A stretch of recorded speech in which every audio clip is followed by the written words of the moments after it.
Bueno, ¿partimos? ¿Sí? Ya. Muy buenos días. Vamos a hacer las formalidades respectivas. Inauguramos este primer coloquio internacional del año 2024 organizado por el CIRS, el Centro de Investigación en Religión y Sociedad, del cual yo presido, y agradezco mucho la organización de Javier Agüero, quien es colega y coordinador del Núcleo de Memoria y Alteridad. Y bueno, el coloquio se enmarca en una temática bastante interesante que tiene que ver con la actualidad de la filosofía francesa, a propósito también, como bien dijo Javier Agüero, que en varios de acá estamos bastante conectados con la filosofía francesa y particularmente porque tenemos contactos, experiencia y hemos vivenciado lo que significa esta línea de investigación. Así es que dejo la palabra a Javier, quien va a moderar.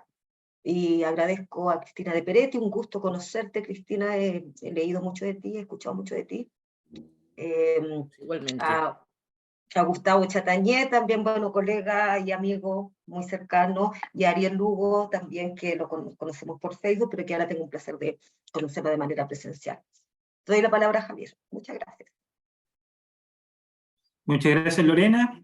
Buenos días y buenas tardes también, los que están en el hemisferio norte.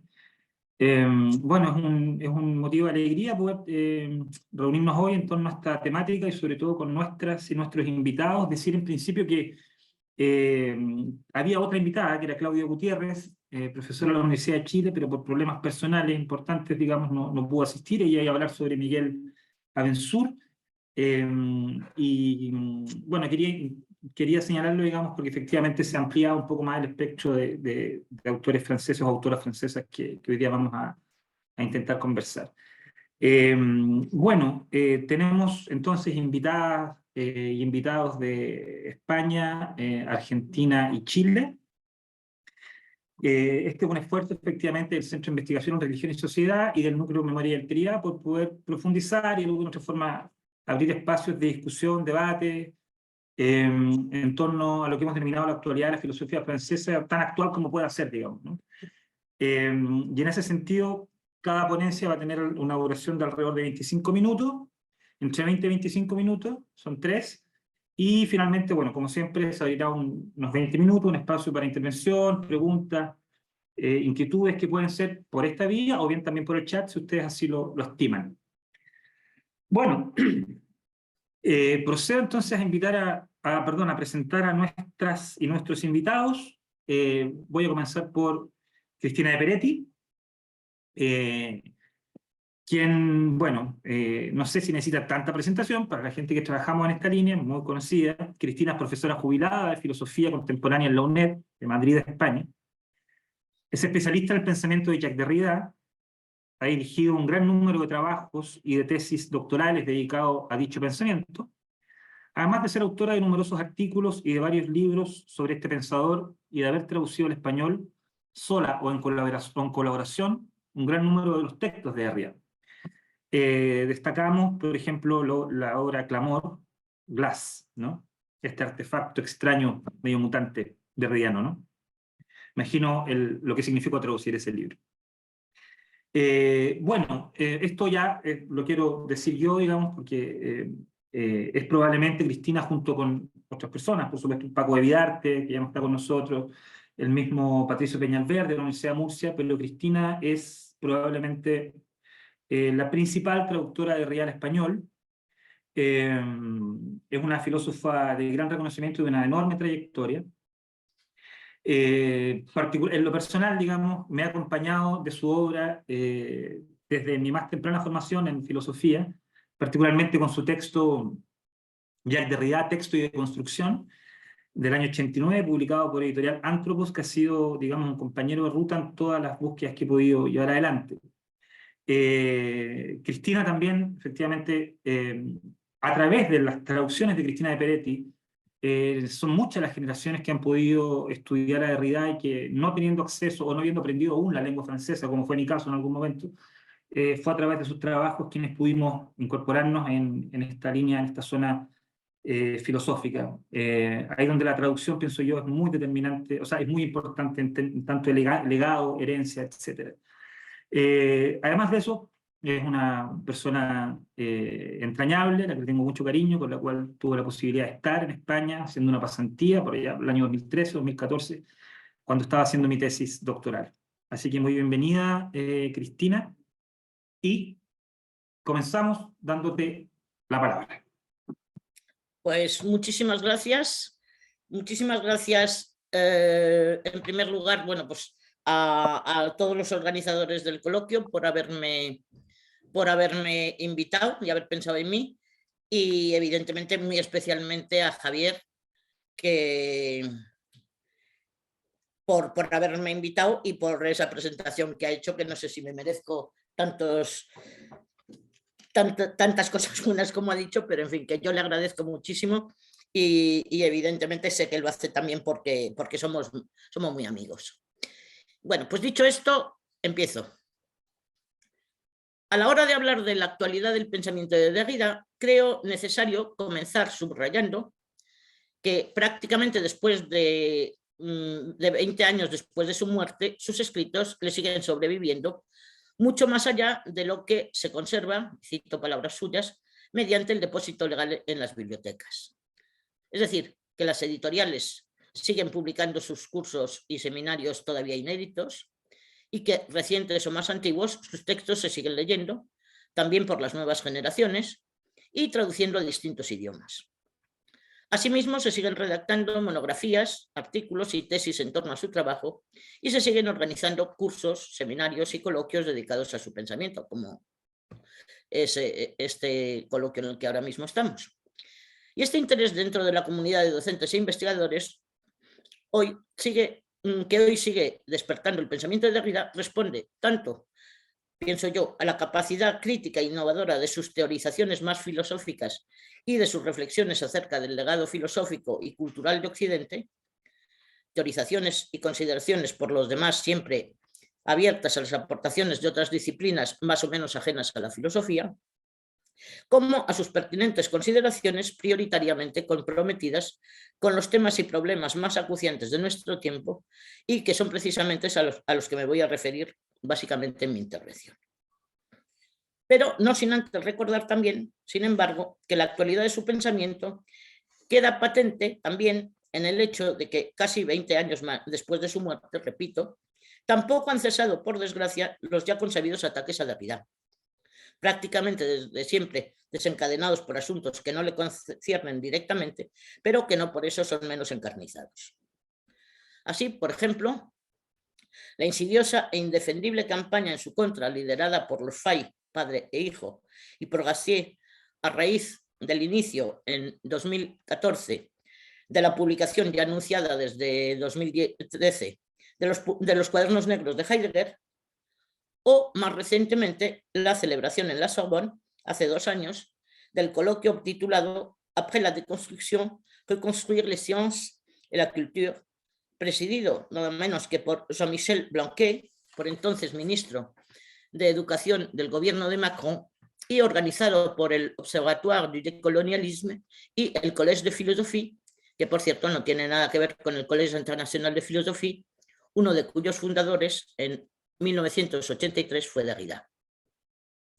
El objetivo de este coloquio era denunciar y combatir el wokismo, considerado por los organizadores y los participantes como un instrumento de destrucción de la democracia y de la civilización occidental en general, y cuyo precedente directo, según ellos, sería la así llamada French Theory, es decir, Foucault, Deleuze y, por supuesto, sobre todo, Derrida, al que apunta directamente el título del coloquio. Todo lo cual demuestra ya de entrada que los organizadores y participantes del coloquio parecen desconocer la famosa afirmación de Derrida de que no hay deconstrucción sin democracia, no hay democracia sin deconstrucción, pero también que con el título que le pusieron al coloquio ignoran que la deconstrucción no es en absoluto una destrucción, una demolición, ni tampoco requiere por consiguiente ninguna reconstrucción, sino que es, como asegura Derrida, por ejemplo en Point de Suspension, cito, uno de los nombres posibles para designar, en resumidas cuentas metonímicamente, lo que llega o no llega a llegar, a ocurrir, es decir, cierta dislocación que de hecho se repite con regularidad en lo que se denomina clásicamente los textos de la filosofía clásica, por supuesto y por ejemplo, pero asimismo en cualquier texto, en el sentido general, es decir, en la experiencia sin más, en la realidad social, histórica, económica, técnica, militar, etc. Ello ocurre. No espera que finalice el análisis filosófico teórico. Este es necesario, pero infinito. Y la lectura que esas fisuras hacen posible no sobrevuela jamás el acontecimiento, tan solo interviene en él. Está inscrita en él. Fin de la cita. En este sentido, cabe precisamente entender el siguiente comentario que Elisabeth Roudinesco, en el diálogo Choisir son héritage, que mantiene con él en De Quoi Demain, le hace a Derrida. Cito a Roudinesco: a veces tengo la impresión de que el mundo de hoy se parece a usted, o se parece a sus conceptos, que nuestro mundo está deconstruido y que se ha tornado derridiano hasta el punto de reflejar, como una imagen en un espejo, el proceso de descentramiento del pensamiento, del psiquismo y de la historicidad que usted ha contribuido a poner en funcionamiento. Fin de la cita. Evidentemente, cuando Roudinesco habla del mundo de hoy, de nuestro mundo, se está refiriendo al mundo de finales del siglo XX, a lo que Derrida, a su vez, denomina el nuevo orden o desorden mundial que se estaba tratando de implantar desde el final, tras el final de la Guerra Fría.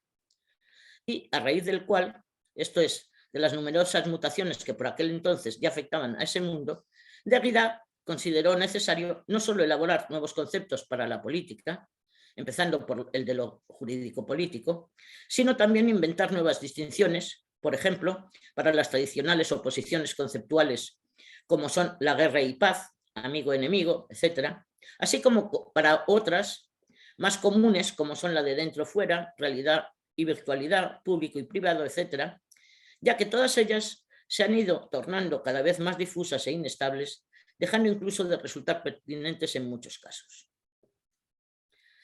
No cabe duda de que desde hace 2 o 3 décadas el panorama geopolítico se ha ido transformando y volviéndose sin duda cada vez más complicado e inestable, con el surgimiento de nuevas potencias, con el auge de partidos políticos con tendencias cada vez más dogmáticas y totalitarias, así como con el incremento de los conflictos bélicos que a su vez contribuyen a un cada vez mayor aumento de la tensión internacional. Ahora bien, también hay una gran parte de los problemas que aquejan al mundo actual que siguen siendo muy similares a los que hace ya tantos años inquietaban a Derrida, como son, por ejemplo, sin ir más lejos, las ya famosas 10 plagas que enumera y denuncia cuando en 1993 publica su libro Spectre de Marx. Ante semejante panorama mundial, el de entonces y el de ahora, tampoco resulta sorprendente por lo demás que nos puedan venir a la cabeza comentarios como los de Shakespeare, como los que Shakespeare pone tanto en boca del pintor, nada más empezar Timón de Atenas, Hamlet, the time is out of choice, nos recuerda de nuevo en Spectres de Marx, no es mismo, time es el tiempo, pero es también la historia y es el mundo. Ahora bien, igualmente podemos constatar sin más que el mundo, utilizando esta vez sus palabras, se deconstruye, está en deconstrucción. De ahí precisamente que sea siempre desde la afirmación incondicional de lo que está por venir, del porvenir, desde donde Derrida aborda, reivindicando siempre a su vez una serie de motivos incondicionales, como son, por ejemplo, la justicia y la hospitalidad, unas problemáticas cuyos efectos a nivel ético, social, político, cultural, mediático, económico, etc., siguen afectando a nuestro mundo más actual. Me refiero, por ejemplo, a la cuestión de la soberanía y de lo que Derrida denomina también las homohegemonías, a las democracias actuales y a la globalización versus el altermundialismo, a las nuevas tecnologías o al papel que le espera a Europa en este siglo XXI. Pero también me refiero a otras problemáticas como la pena de muerte y la violencia contra los animales, así como las minorías en general, la xenofobia, el racismo y los actuales movimientos migratorios, otras tantas de las grandes urgencias de nuestro aquí y ahora, junto a la de la crisis climática, que Derrida nunca dejó de pensar y denunciar. Dicho esto, creo que es importante insistir en que, a diferencia de la mayor parte de los filósofos, Derrida nunca ha querido crear escuela. como suele decirse, ni tampoco ha aspirado nunca a construir una doctrina, una teoría, un sistema de pensamiento. De ahí, sin duda, que su pensamiento, sus textos, su trabajo, no constituyan nunca, sin más, meros objetos de conocimiento en los que encontrar la calma y el sosiego del saber adquirido, el descanso, la tranquilidad de quien tras leerlo pudiese decir: ah, ya lo he comprendido todo, o ya sé lo que tengo que hacer. En lugar de facilitar a sus lectores una hoja de ruta, en lugar de aportarnos respuestas y certezas, de brindarnos garantías proporcionando unas pautas, unos criterios, unas normas, unas reglas, lo que hace Derrida, quien desde que empezó a escribir, por otro lado, nunca dejó de suscribir numerosos compromisos políticos, pero siempre a título estrictamente personal, es abogar por la experiencia de la indecidibilidad, o, por decirlo de otra manera, del double bind, de la doble inducción, como la condición misma en cada circunstancia concreta de toda decisión responsable, es decir, de toda decisión más allá de un programa, de un cálculo y de un deber. Y lo que hace también a lo largo de su trabajo y de sus textos es afanarse en plantear preguntas, en asumir y afrontar toda suerte de aporías, de dificultades y de complicaciones teóricas, pero también prácticas, concretas, que le permiten no solo estar atento a toda clase de totalitarismos, de dogmatismos, de oscurantismos, así como a las posibles adherencias más o menos residuales también que impregnan y reproducen muchos discursos y formas de comportamiento aparentemente incriminatorios de aquellos, sino que le permiten igualmente repolicitar en muchos casos ciertos espacios aparentemente neutros. Y por otra parte, a nosotros, sus lectores, nos posibilitan desaprender en cierto modo aquello que previamente habíamos aprendido, poniendo en entredicho toda una serie de verdades y principios incuestionados, de interpretaciones consolidadas y de pautas de conducta programadas, dándonos así también pie a pensar, a leer y a escribir de otra manera. Esto es también a estar en el mundo y a entenderlo aquí y ahora de otra manera. A vivir de otra manera, afirma Derrida en Espectros de Marx, y mejor, no mejor, sino de una manera más justa. Para terminar mi intervención, me voy a referir a dos cuestiones concretas a las que ya he aludido de pasada y que Derrida plantea y desarrolla en los últimos tiempos del siglo XX. Y lo voy a hacer con el fin de mostrar o de poner de manifiesto, una vez más, no solo que esas problemáticas siguen siendo ahora tan actuales como entonces, sino también que las reflexiones de Derrida al respecto siguen siendo tan vigentes como antes e igual de aplicables y necesarias en nuestro momento actual. La primera cuestión será la de la democracia. ¿Por qué insiste tanto Derrida, convirtiéndolo casi en un verdadero leitmotiv de muchos de sus textos de las últimas décadas, en que la democracia está por venir, que todavía está por venir, que siempre está por venir? No en el presente, puntualiza, sino en un aquí y ahora cuya singularidad no significa la presencia o la presencia sí. Esta insistencia se debe a que, si bien hay signos, tendencias y movimientos que dependen de la democracia, esta, sin embargo, no se adecua a su concepto. Y no solo porque la democracia es infinitamente perfectible, como apunta Derrida, por ejemplo, en Politique de l'amitié, y por consiguiente, constantemente puede y debe poder plantear y plantearse cualquier cuestión sobre sí misma, criticarse y corregirse a sí misma, sino también porque si lo que entendemos por democracia se circunscribe a las características con las que actualmente la conocemos, con las que la identificamos, entonces, hoy por hoy, afirma Derrida, no hay democracia. Dicho de otra manera, no solo esa aparente democracia no está realmente implantada en la mayor parte del mundo, sino que también deja mucho que desear en aquellos lugares en los que aparentemente sí parece o pretende estarlo. De ahí que en numerosas ocasiones Derrida afirme que decir que la democracia existe actualmente es probablemente el pensamiento más injusto y sobre todo el más antidemocrático de todos, fruto sin duda de una cierta euforia liberal y de la complacencia de las supuestas democracias occidentales dentro del nuevo panorama geopolítico. Cito a Derrida: cuando las grandes democracias occidentales, y pone entre comillas las grandes democracias occidentales, se congratulan de dar lecciones al mundo, a todos los estados, a todas las naciones que violan en efecto unos derechos imprescriptibles, y lo hacen cada vez más, un poco por doquier, cada vez con más arrogancia, pues bien, los que Los que dan lecciones deberían, los que dan lecciones deberían empezar por respetar en su propia casa, sí, en primer lugar en su propia casa, esos principios cuya retórica están tan dispuestos a exportar. Recordar, por ejemplo, todo lo que dice Derrida acerca de los estados canallas.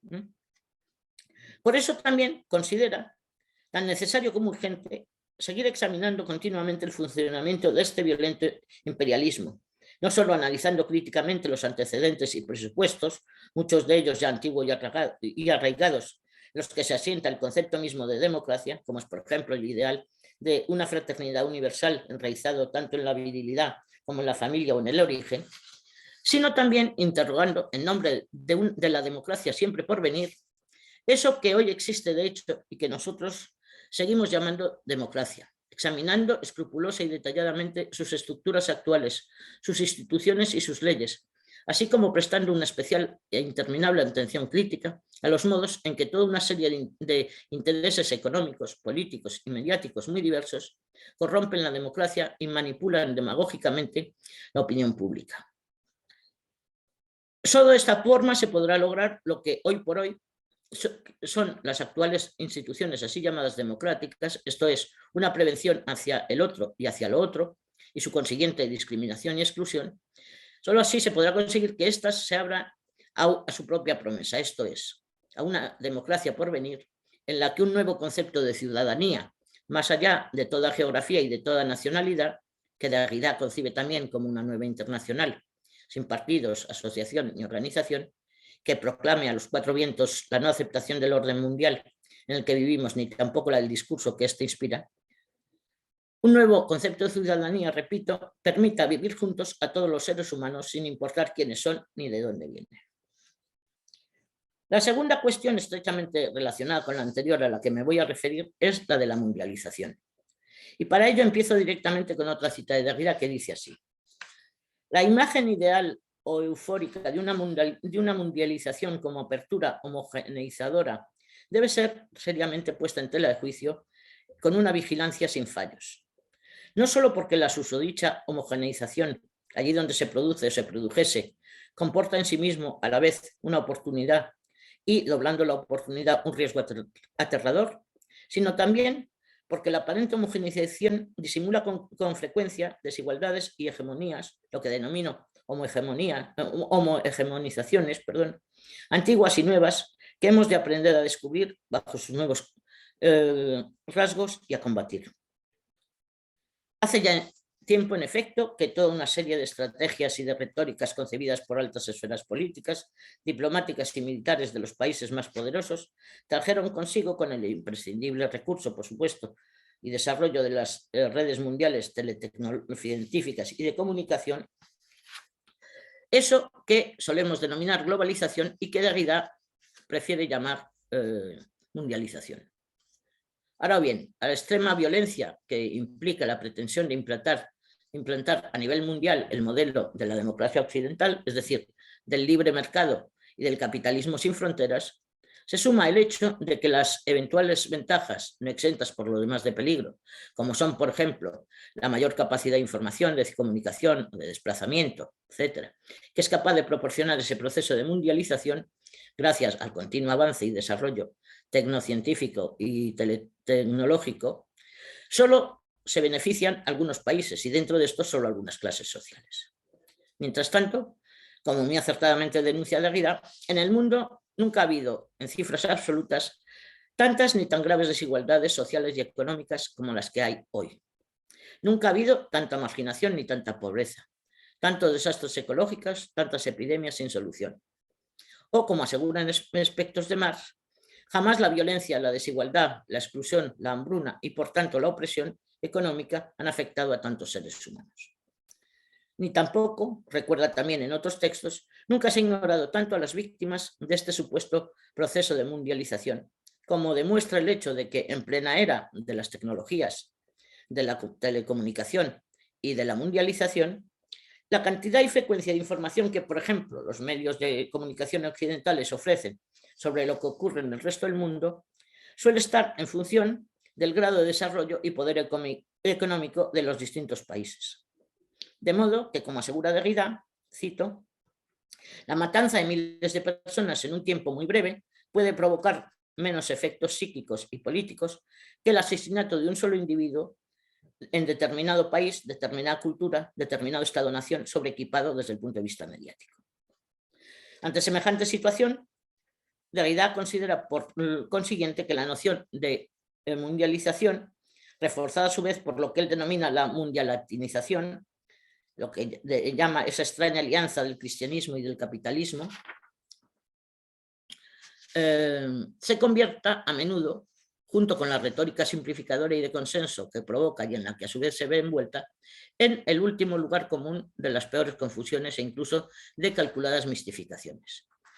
Cito a Derrida: la mundialización es un simulacro, un artificio o un arma retórica que disimula un creciente desequilibrio, una nueva opacidad, una no comunicación charlatana e hipermediatizada, una acumulación masiva de riquezas, de medios de producción, de teletecnologías y de armamentos militares sofisticados. La apropiación de todo este poderío por parte de un pequeño número de estados o de corporaciones internacionales. Su control es a la vez más fácil y cada vez más difícil. Y con esta cita de Derrida termino mi intervención. Muchas gracias.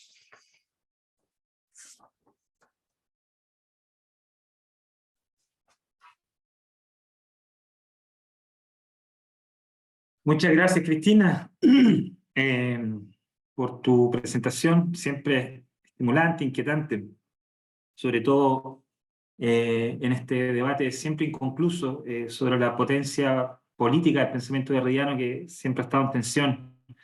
Y bueno, me gustaría hacerte muchas preguntas, pero abriremos después también para todos y todas la posibilidad de intervenir y tener la palabra. Bueno, quisiera dar el paso ahora a nuestro crédito local, Gustavo Chatañé, colega y amigo de acá de nuestra facultad.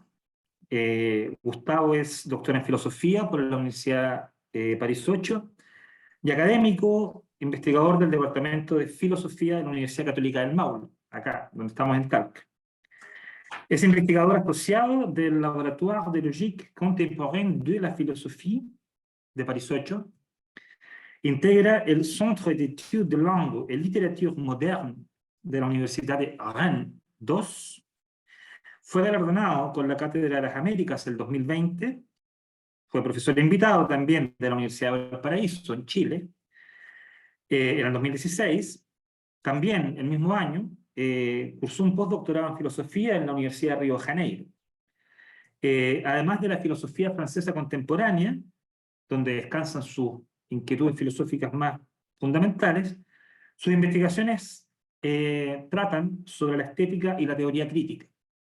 Debo decir también que Gustavo ha sido traductor de Jacques Rancière al portugués, ¿no? Lo que es algo, a mi modo de ver, muy importante también. Así que, querido Gustavo, la palabra para ti.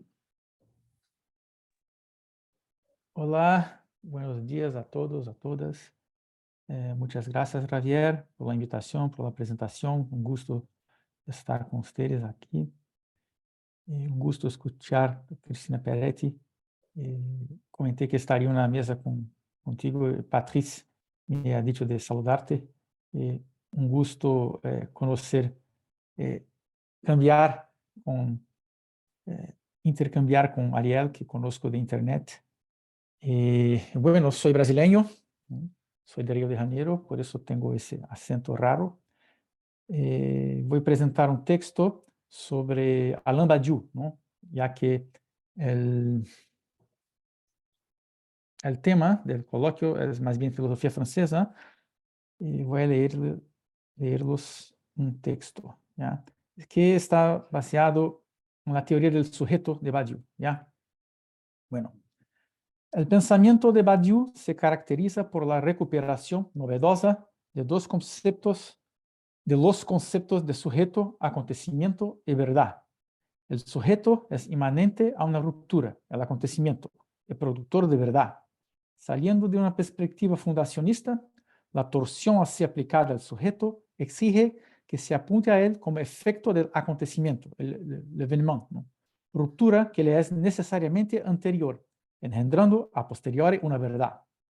Ni legislador como en Descartes, y tampoco legible como en Marx y Freud, paradigma lingüístico. El sujeto es vacío, efecto de contingencias y sin embargo estructurante. La verdad, en cuanto a ella, responde a procedimientos genéricos, pues son universales y capaces de repetición y de la generación de efectos. Genéricos y locales, o sea, singular e inmanente, parte de sí mismo y luego se diferencia relacionándose, los cuales implican una búsqueda basada en la fidelidad. Son 4 dichos procedimientos genéricos: política, amor, psiquismo, arte y ciencia. El acontecimiento, por su parte, es una invasión de lo real, cuya presencia organiza de otro modo el campo trascendental, la normatividad. Su advenimiento permite otro discernimiento de la experiencia. La unidad lograda sigue, por lo tanto, el principio transmitido por la aparición de lo múltiple sin forma, o el múltiple sin unidad. Unidad como un efecto, ¿ya? Su refundación de la ontología se centra en la teoría de los conjuntos de Cantor. Ahora bien, un conjunto, para contener entes, debe incluir el vacío. El vacío deja ser o es neutro. Permite descripciones porque muestra en vez de prescribir a priorísticamente. La ontología se convierte así en matemáticas. Visto las cosas así, esta breve presentación tendrá como objetivo orientar a la lectura de estos 4 pilares conceptuales, aprendidos en su implicación mutua y necesaria a la luz del sujeto. Este, a su vez, reúne empirismo y idealidad, caracterizándose como posibilidad de comprensión de la experiencia presente. Es la idea de que la filosofía de Badiou es una filosofía de la experiencia, ¿ya? De intento de decir lo que pasa, la contingencia. Siendo estos los rasgos más generales de la filosofía de Alain Badiou, pasaremos a las siguientes descripciones. Primero, se esforzará por situar a Badiou en la historia de la filosofía, tanto en las cercanías espaciotemporales, pensamiento francés de la posguerra, como en su lectura de la tradición. A continuación, se propondrá una división interna de su producción intelectual, apuntando hacia los énfasis conceptuales en cada momento. Finalmente, se presentarán los conceptos de acontecimiento, matema y poema, términos operativos, contar los fenómenos sin presupuestos y decirlos de modo novedoso, o sin el apoyo de mediaciones lingüísticas, en la relectura de la categoría ontología, ¿ya? El objetivo sistemático reivindicado por el pensador francés hace que el aislamiento de categorías no sea la mejor estrategia argumentativa. Sin embargo, tendremos como norte especificar cada uno de los términos. Habría sistema en cualquier filosofía, en la medida en que existe la repetición de preguntas y organización de pensamiento. Por ejemplo, no solo en Aristóteles y en Hegel, sino también en los presocráticos y en Nietzsche. Habrá una regla general de coherencia desarrollando argumentos disponibles al lenguaje. En suma, el pensar puede ser orientado de diversas formas, definitoria o existencial, generando formas o filosofías particulares: tratado, curso, diálogo, poema, teorema, mito, ¿no? En Badiou, tales paradigmas son siempre exteriores y anteriores a la filosofía. Los acontecimientos que le fijan tareas contemporáneas son de 4 cualidades, lo hemos visto ya: amor, política, arte y ciencia. Más allá del virtuosismo teórico de la serie de postulaciones eruditas a ser elucidadas y deducidas del pensamiento de Badiou, el objetivo es el de estudiar la forma sujeto como un proceso de formación, en el cual la experiencia de la contingencia, la vivencia de los acontecimientos, se vuelve inteligible, generando lugares de comprensión o series de verdades en el tiempo, disponibles para nuevos sujetos. El recurso teórico se justifica en la medida en que, retomando el título de uno de los seminarios del autor, hay que buscar orientación en el tiempo presente, o sumergido en el relativismo de la doxa, o capturado por los espectáculos de la industria cultural, ahora reduciendo la ciencia a la aplicación y la gestión de lo común a la dominación, así como escamoteando el esfuerzo de estar juntos en su, por así decirlo, estrabismo constitutivo: un ojo en el mundo, otro en el socio, otro en el otro, ¿no? Lo decisivo para el pensamiento pasa por estar atento a las rupturas y sinuosidades de la vida, acontecimientos, para entonces hacer que duren de forma subjetiva y estén disponibles al otro en cuanto verdad. Esto implica una apuesta racional de dicción del azar, sin reducirlo a un mero eslabón de previsible encadenamiento. Se suma a esto la atención a los diversos campos del saber, enseñando la constitución de un acontecimiento más atento a las transformaciones contemporáneas, ¿no? Así, la filosofía adquiere las vestiduras de una composibilidad de verdades o mundos, sin caer en el relativismo. Dicho de otra manera, la tarea de la filosofía es pensar lo nuevo en su aparecer, proponiendo nuevos modelos de diseño temporal según secuencias lógicas, ocasionadas y permitidas, ya sea por una imagen de intensidad de cuño no lineal y tampoco causal, ya sea a través de series fundadas por acontecimientos reunidos virtualmente en infinitos ideales, tanto en el arte, en el psiquismo, como en la ciencia y en la política. Así, historia política, historia del arte, historia de la ciencia, historia tanto de las formaciones del psiquismo como de los modos de subjetivación, incluso de la propia vida del sujeto, ganan nuevas perspectivas. Se trata de que cada individuo diseñe historias de dominios particulares más allá de causalismos lineales. Retomar la debilitada teoría del sujeto, generalmente entendido como principio de dominación y como cierre sobre sí contrario a la experiencia, se revela como estrategia argumentativa que desnaturaliza la existencia y el flujo vital. De esa manera, la idea de dicha experiencia, al interrumpir el dominio de lo empírico, pasa a ser el constructo de un sujeto. El sujeto es así una interioridad en conexión con el mundo exterior, buscando las consecuencias de sus propios pasos, de su recorrido. Esa interioridad es capaz de durar, no como identidad, sino como responsabilidad y deseo afirmativo. Quizás ahí en diálogo con Derrida, ¿no? Lo que es, adoptando la jerga de la tradición, lo que es el no ser, multiplicidad amorfa, en cual apunta a la primacía del acontecimiento en relación a los sistemas de reproducción social. Buscar las consecuencias existenciales después de una experiencia límite apunta hacia una vida que se problematiza constantemente, no dejándose así reducir al cierre de certeza en cuanto marca de lo contemporáneo. Pensador aún activo, Alain Badiou se inserta en la estela de la filosofía francesa contemporánea, es decir, en la búsqueda de nuevos caminos de pensamiento que no sean la ciencia positivista, la vivencia fenomenológica o la teleología histórica de un cierto marxismo, ¿no? Según Foucault. Exalumno de Louis Althusser y Jean Hippolyte, frecuentador de Lacan y Sartre, contemporáneo de Deleuze y Rancière y Derrida, autor teatral y militante político, admirador de Mao Zedong, Badiou se inscribe en el rol de la filosofía francesa contemporánea junto con otros tantos nombres. El momento filosófico, el momento francés contemporáneo reúne diferentes perspectivas en torno a la relación con lo no filosófico, tiempo presente y figuras de la contingencia, discusiones sobre el sujeto y su percepción, acerca de lo que es común, relación con el arte como objeto y como forma de invención apta a la formalización, no restringiéndose así ni el pathos y tampoco la sensación, como los románticos, ¿no? Claro está que cada singularidad, un nombre propio, es decir, cada teoría construida por un filósofo, presenta elementos, estilos y problemas distintos, aunque en posible diálogo en relación con sus pares. En términos genealógicos, destacada en el libro La aventura de la filosofía francesa, el autor en cuestión asume una filosofía del concepto oriunda de Brunswick en oposición al vitalismo bergsoniano, el ser que se manifiesta en sus modos, la vida idéntica al concepto, o la ausencia del empirismo, dando lugar a la posibilidad de conceptualización entendida como ruptura o subtracción, ¿no? El concepto es distinto de la cosa, ¿ya?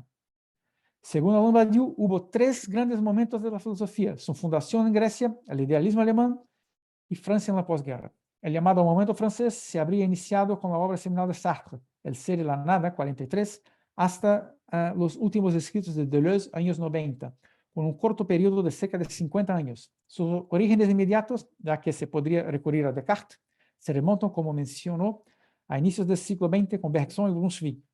En términos más contemporáneos, el flujo de Leciono y la interrupción badiousiana. La oposición así establecida sería entre venir a ser y formalismo. Los términos orbitan en torno de la cuestión del sujeto, puesto que el sujeto vive y piensa. Esa pregunta, postula el autor, organiza el periodo. Esa nueva filosofía se creó un estilo, borrando por veces sus fronteras con la literatura, ¿no? Una pequeña cita de Badiou.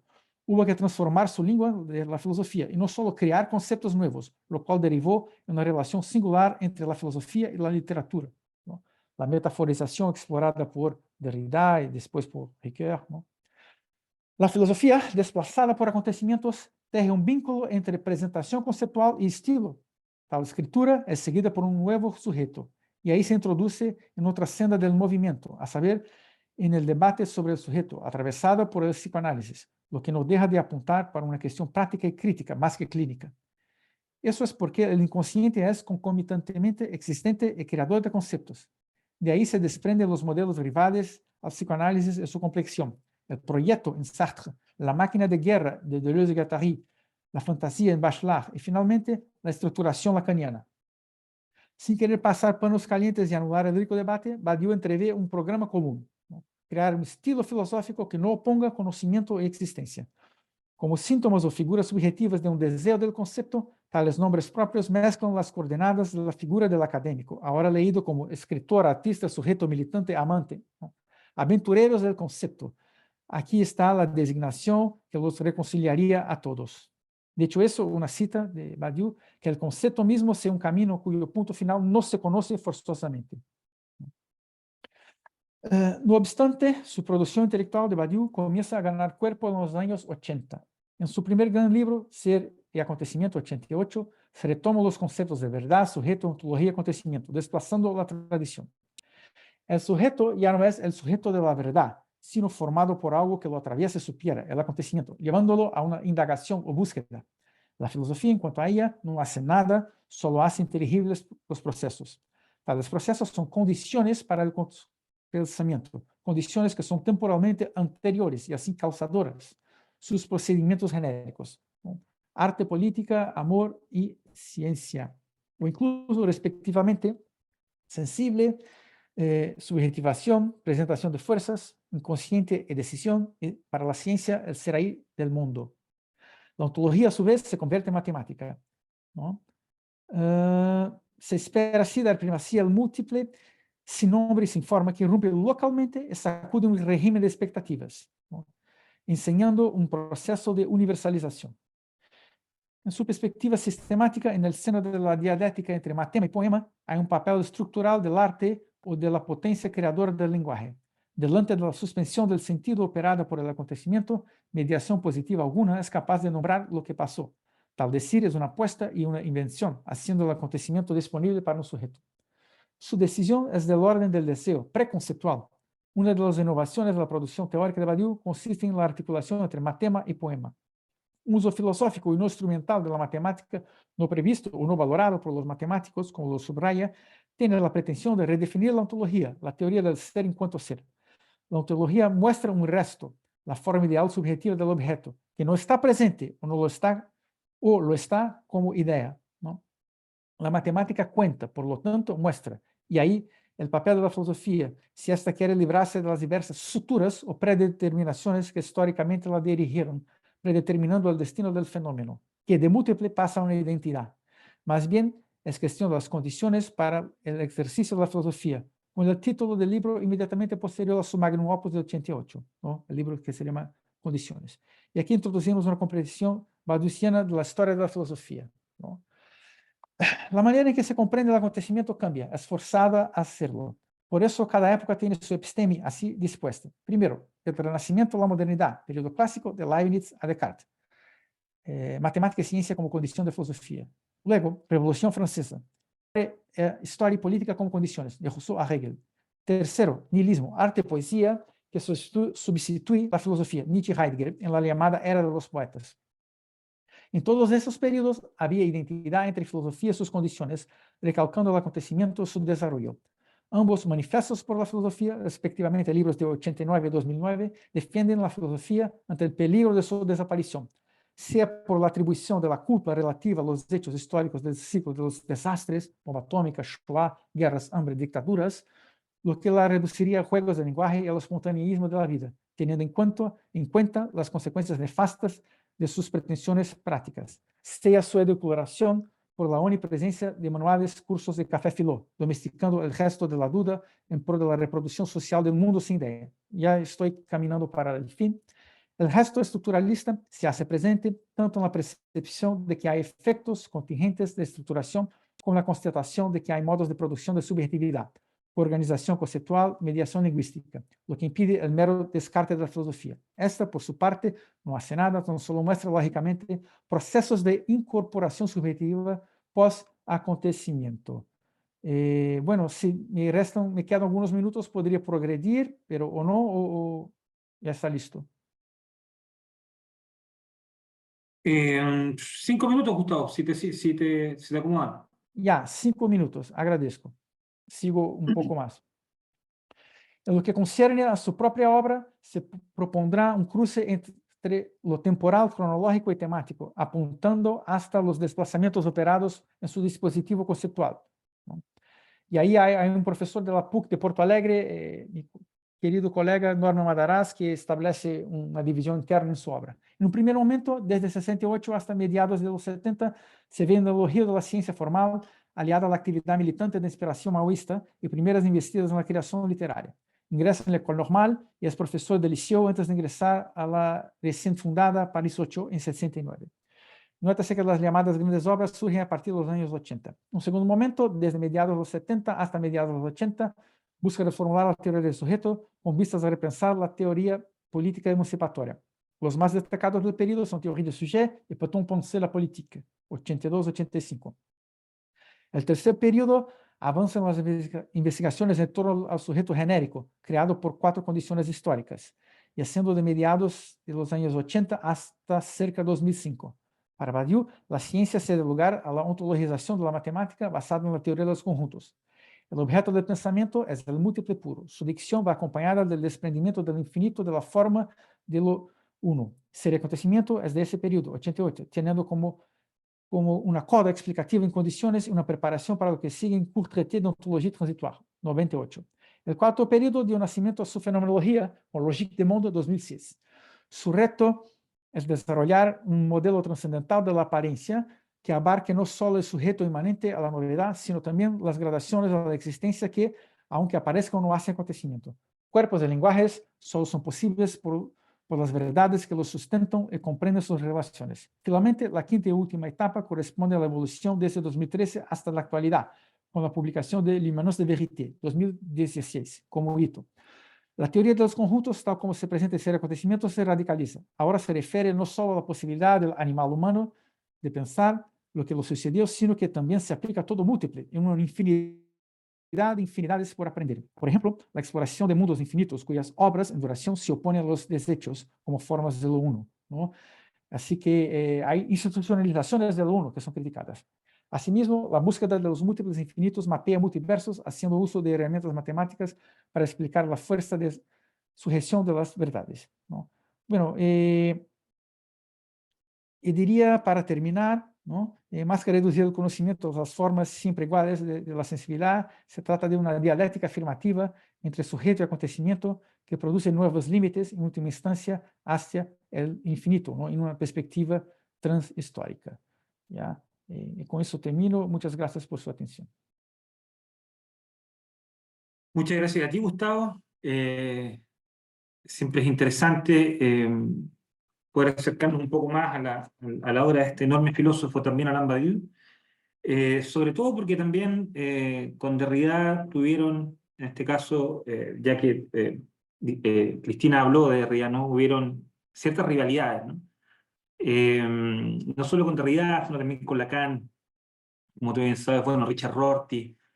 Hay una frase de Badiou que me llama la atención sobre Deleuze. Él dice, creo que en la entrevista que le hicieron en Argentina, él dice, Gilles Deleuze fue el gran filósofo de la vida y yo soy el gran filósofo del concepto.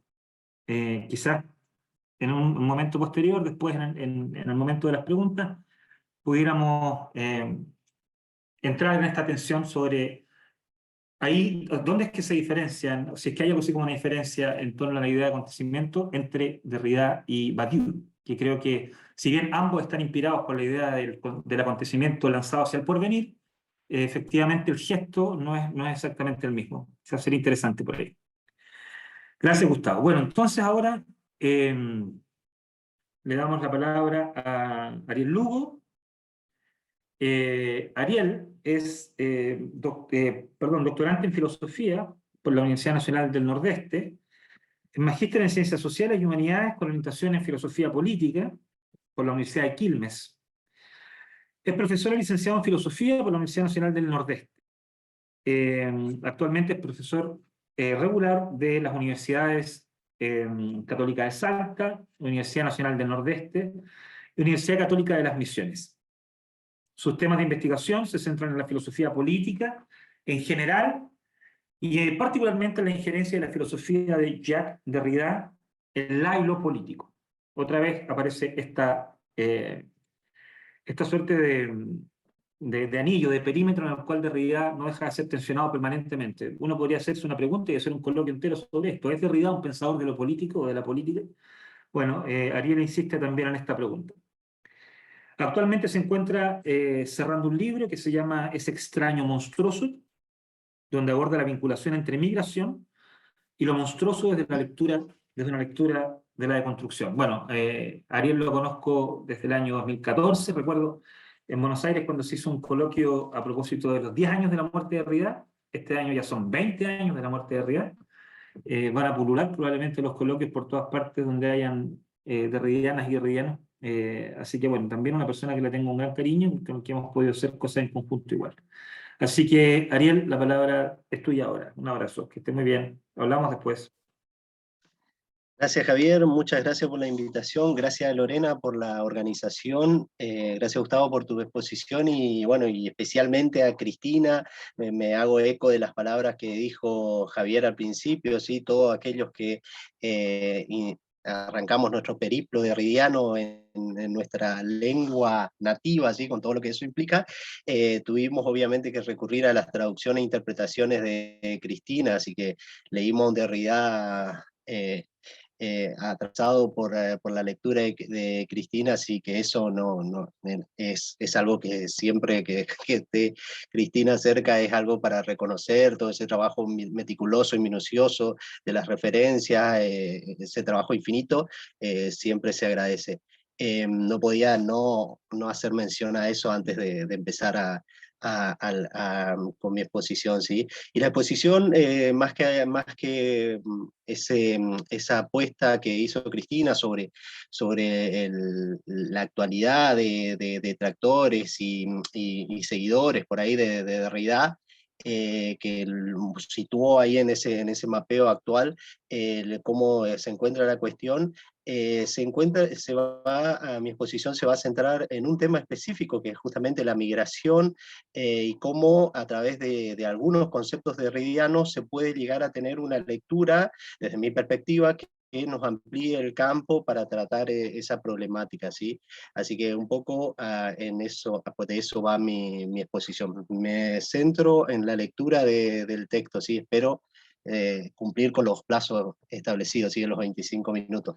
Bien, la muerte es un tema que obsesionó a Derrida. La muerte como tema filosófico se puede rastrear en muchas de sus publicaciones. Cada vez única, El fin del mundo, La pena de muerte 1 y 2, Dar la muerte, La vida, la muerte, para mencionar solo algunas. Pero también su propia muerte. Es así que en la sesión 9ª del seminario La pena de muerte 1, de marzo del 2000, predice la edad de su muerte, quizás basándose en los estudios que se realizaba y sobre lo que habrán concluido los médicos. Pero es así que a los 74 años, Jacques Derrida muere en su cama, como lo había anunciado. La decisión que dice difícil de tomar en esa sesión se torna una predicción donde él no decide, donde no puede ver lo que viene después de eso. Cito a Derrida. En el fondo, este es el sueño de la deconstrucción, un movimiento convulsivo para acabar con la muerte, para deconstruir la muerte misma. La cita es de La pena de muerte 1. Pero no es sobre esa obsesión de Derrida que nos detendremos, o al menos no solo en ella, sino relacionándola con la migración, más específicamente con el deceso en tierras extranjeras, para pensar la ciudadanía, el duelo, la democracia y la soberanía. Cada año, las cifras de migrantes muertos crecen exponencialmente. De todas partes del mundo llegan datos sobre la muerte de millones de personas que intentaban cruzar una frontera y han perecido en el intento. Millones de personas que sucumben en la búsqueda de una mejor vida, bienestar económico o simplemente huir del peligro para no morir. La muerte se hace presente a cada paso que el migrante da. La fragilidad de su vida y las condiciones infrahumanas por las que atraviesa para procurarse una vida que pueda vivirse, crea un espacio propicio para que la inminencia de la muerte surja a cada instante. La migración en la actualidad no puede entenderse sin determinados procesos que llevan implícitos la muerte, donde se huye de ella, pero en esa escapatoria muchas veces se acerca aquello de lo que se busca escapar. Uno podría pensar que es ridícula esa infructuosa búsqueda por sustraerse a la muerte, ya que ella siempre llegará sin importar lo que se haga. Eso es evidente e indudable. Lo que no se puede permitir y por lo que se debe luchar es por la muerte producto de la indiferencia de un Estado y porque no son vidas rentables, por las muertes que llegan producto de la explotación, por las muertes que se dan por no atender a movimientos migratorios, por no producirse políticas estatales que se centren en las necesidades de todos sus ciudadanos, produciendo en muchos casos que emigren, por dedicarse a la guerra y un largo, ya muy largo, etc. La certeza de la muerte es algo sobre lo que Heidegger ha reflexionado de forma excepcional, y no es esa la inquietud aquí, sino el par migración-muerte, una unión obscena, forzada y no natural, que cada vez más se tiende a fundirlas y a tratarlas como una mutua implicación, que la migración no se podría pensar sin la muerte y que la muerte siempre está rondando todo proceso migratorio. De ello dan cuenta las muertes que se producen a diario en el mar Mediterráneo, que en el 2023 registró casi 2.200 desaparecidos o muertos. En la frontera de México y Estados Unidos se registraron 686 muertes en el 2022. Se estima que se superaron en el 2023, según datos de la Organización Mundial de las Migraciones. Pero sobre eso, no por carecer de importancia, no nos centraremos, sino en el tratamiento que se le concede a la muerte de los migrantes. Es decir, cómo es el proceso de muerte de los que mueren en otro lugar diferente al de su nacimiento. Cómo es morir en sitios en los que no se desea morir. Cómo son los trabajos de duelo con esas personas que mueren en el extranjero y sus familiares no saben que murieron o no se tiene el cuerpo para realizar los rituales acostumbrados. Estas son solo algunas preguntas que guiarán esta exposición, que se podrían resumir en la siguiente. ¿Cómo es morir en el extranjero? La muerte que no espera, en ocasiones se anuncia, pero cuando viene no se detiene, se presenta introspectivamente sin dar un paso atrás, sin preguntar por la procedencia o el sitio que uno elegiría para morir. Al mismo tiempo, no siempre los rituales que se acostumbran en otros lugares son permitidos en los que actualmente se habita.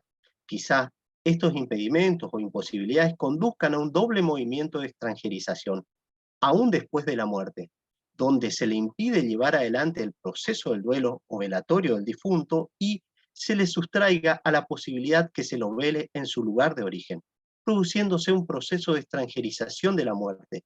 Siquiera la muerte quebrantaría el proceso de extranjerización, pero por otro lado, si se le posibilita que puedan llevarse el cuerpo y se pueda cumplir con las prácticas de su lugar de origen, se lo estaría tratando como un extranjero al que no se le brinda la hospitalidad de ser velado siguiendo las costumbres del sitio en el que nació. Aún allí, en ese gesto, habita una forma de tratar al otro como un extranjero que no ha podido sortear la barrera de la extranjería. Quizá la muerte, sin tratarla como un momento religioso, pero sí como un momento importante en tanto parte de la vida, solamente evidencia los mecanismos de extranjerización que no dejan de rondar toda la vida y la muerte de los que no nacieron en ese lugar. Asimismo, los extranjeros que no están reconocidos por la ley al momento de la defunción son considerados por ella.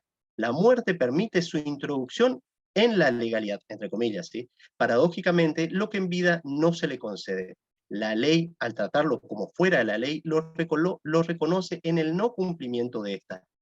Es un acto violento que introduce para marcar que está en incumplimiento con la ley y el derecho, a los que no pertenecen o no los han dejado pertenecer. Cito a Derrida en Fuerza de Ley. Hay un silencio encerrado en la estructura violenta del acto fundador. Fin de la cita. Esa concesión ante la ley por medio del arrojamiento en el derecho como ciudadano que rompe con la legalidad se sustenta en la violencia del acto fundador, en la soberanía del Estado para establecer las leyes en su territorio y determinar los que pertenecen y los que no. Nuevamente Derrida. Dado que en definitiva el origen de la autoridad, la fundación o el fundamento, la posición de la ley, solo pueden por definición apoyarse en ellos mismos, estos constituyen en sí mismos una violencia sin fundamento, lo que no quiere decir que sean injustos en sí, en el sentido de ilegales o ilegítimos. Fin de la cita. Esa ley instituyente para el difunto, devenido ciudadano, que es introducido por medio de la falta, se apoya en la violencia de ese momento fundante. Ese instante preciso en en que el extranjero comienza a existir como ciudadano reconocido por un Estado es cuando justamente se pone fin a su existencia. La muerte sería el acceso, paradójicamente, a una cierta ciudadanía negada en vida. Allí, el Estado dispone mecanismos para la administración de los restos.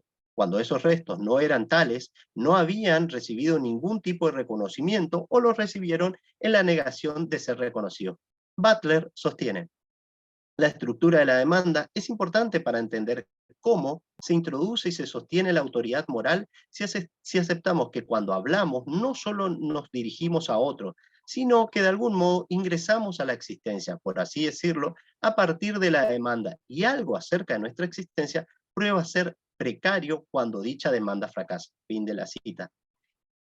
Es en esa demanda sobre la legalidad de la ciudadanía donde la vida precaria de los no ciudadanos se plasma de forma más evidente, donde esa precariedad última, que sería la muerte, que fracasa ante la demanda sobre quién es, de dónde es, qué nombre tiene, etc., aquel que no puede responder, aquel que se presenta en ese ausentamiento ante una búsqueda de respuesta por introducirlo al sistema de ciudadanía y aún así se lo ingresa, aunque sea como NN. Por ello, Castiglione sostiene: desde la institucionalización política, el Estado tiene como función enterrar a sus muertos, así como la opción de determinar dónde a los otros muertos. Estos otros serían los extranjeros. Es allí donde los distintos grupos migrantes se han debido fortalecer para poder negociar la adquisición, sostenimiento y reproducción de marcas y rituales que giran en función de lo funerario. Tal vez se podría aventurar que ese gesto es el último para esa persona de rebeldía que pone en cuestión todos los procesos y mecanismos que sustentan a la ciudadanía, pero a la vez ese gesto continúa una larga serie que no sucumbe ante esa negación de un lugar, sino que tiende a forzarlo, a no conformarse y persistir en esa lucha por no ser el último. Derrida, sobre la pena de muerte, dice que una decisión soberana siempre la toma otro, venida del otro. Esta soberanía sería la del Estado que exige al recién llegado y todo aquel que habite su suelo, someterse a su poder soberano, pero al mismo tiempo la soberanía del otro que se individualiza, que se erige como un soberano que rompe y esquiva la ley. El proceso que lleva a las personas a migrar se abre a la posibilidad que no se pueda realizar el duelo por aquel que no está o por los seres queridos que mueren en el lugar de nacimiento y no se tiene la posibilidad de regresar. Allí lo que se produce es una extranjerización del duelo, pero aún en el lugar que habiten los migrantes, si muere un ser querido ahí y sus seres queridos están con él, la realización de los rituales de duelo se produce atravesado por ritos, costumbres, trámites administrativos, quizá no cercanos a los que se realizan en su lugar natal. El duelo se extranjeriza, ya se lo realice por alguien que ha muerto en un lugar lejano o al lado de sus seres queridos en un país que no es el de nacimiento. El duelo se torna una cuestión que sufre doblemente su extranjerización. Por no poder realizar el duelo como se considera adecuado a las costumbres, deviniendo un duelo por la imposibilidad de realizar el duelo y por ser el lugar de marcación de la extranjería. En el duelo no se escaparía al tratamiento como extranjero, es decir, que la muerte y el duelo no son ajenos a la extranjería, sino que allí donde pareciera que nada podría inmiscuirse, donde en apariencia no se podría intervenir, allí la extranjerización no se ausenta, sino que se vuelve más evidente, se presenta de una manera descarada y violenta, exigiendo por última vez, tal vez, que no se olvide que continúa siendo extranjero, que la muerte no es algo que oculte eso, sino que lo explicita. El trabajo de duelo no se lo puede realizar de forma privada, no en el sentido de la importancia de los otros en ese proceso, sino que el Estado se presenta en ese momento para exigir determinados trámites. Allí se produce la politización del duelo, las exigencias no son las mismas para los que no nacieron en ese lugar. El duelo deviene político y eso no es algo negativo, sino que se debería realizar allí una profundización en esa politización del duelo para que ese duelo no pueda concluirse y se realice una fidelidad infinita con aquel al que se duela. Una fidelidad que fuerce a exigir para que ese duelo se pueda realizar, para que esa extranjerización del duelo no se produzca. Una fidelidad con aquellos que no están para que no se pueda olvidar esa imposibilidad de realización del duelo, para que en algún momento se pudiera llevar a cabo. Una radicalización de la politización del duelo es hacia lo que se debería aspirar para exigir con cada partida una forma diferente de tratamiento.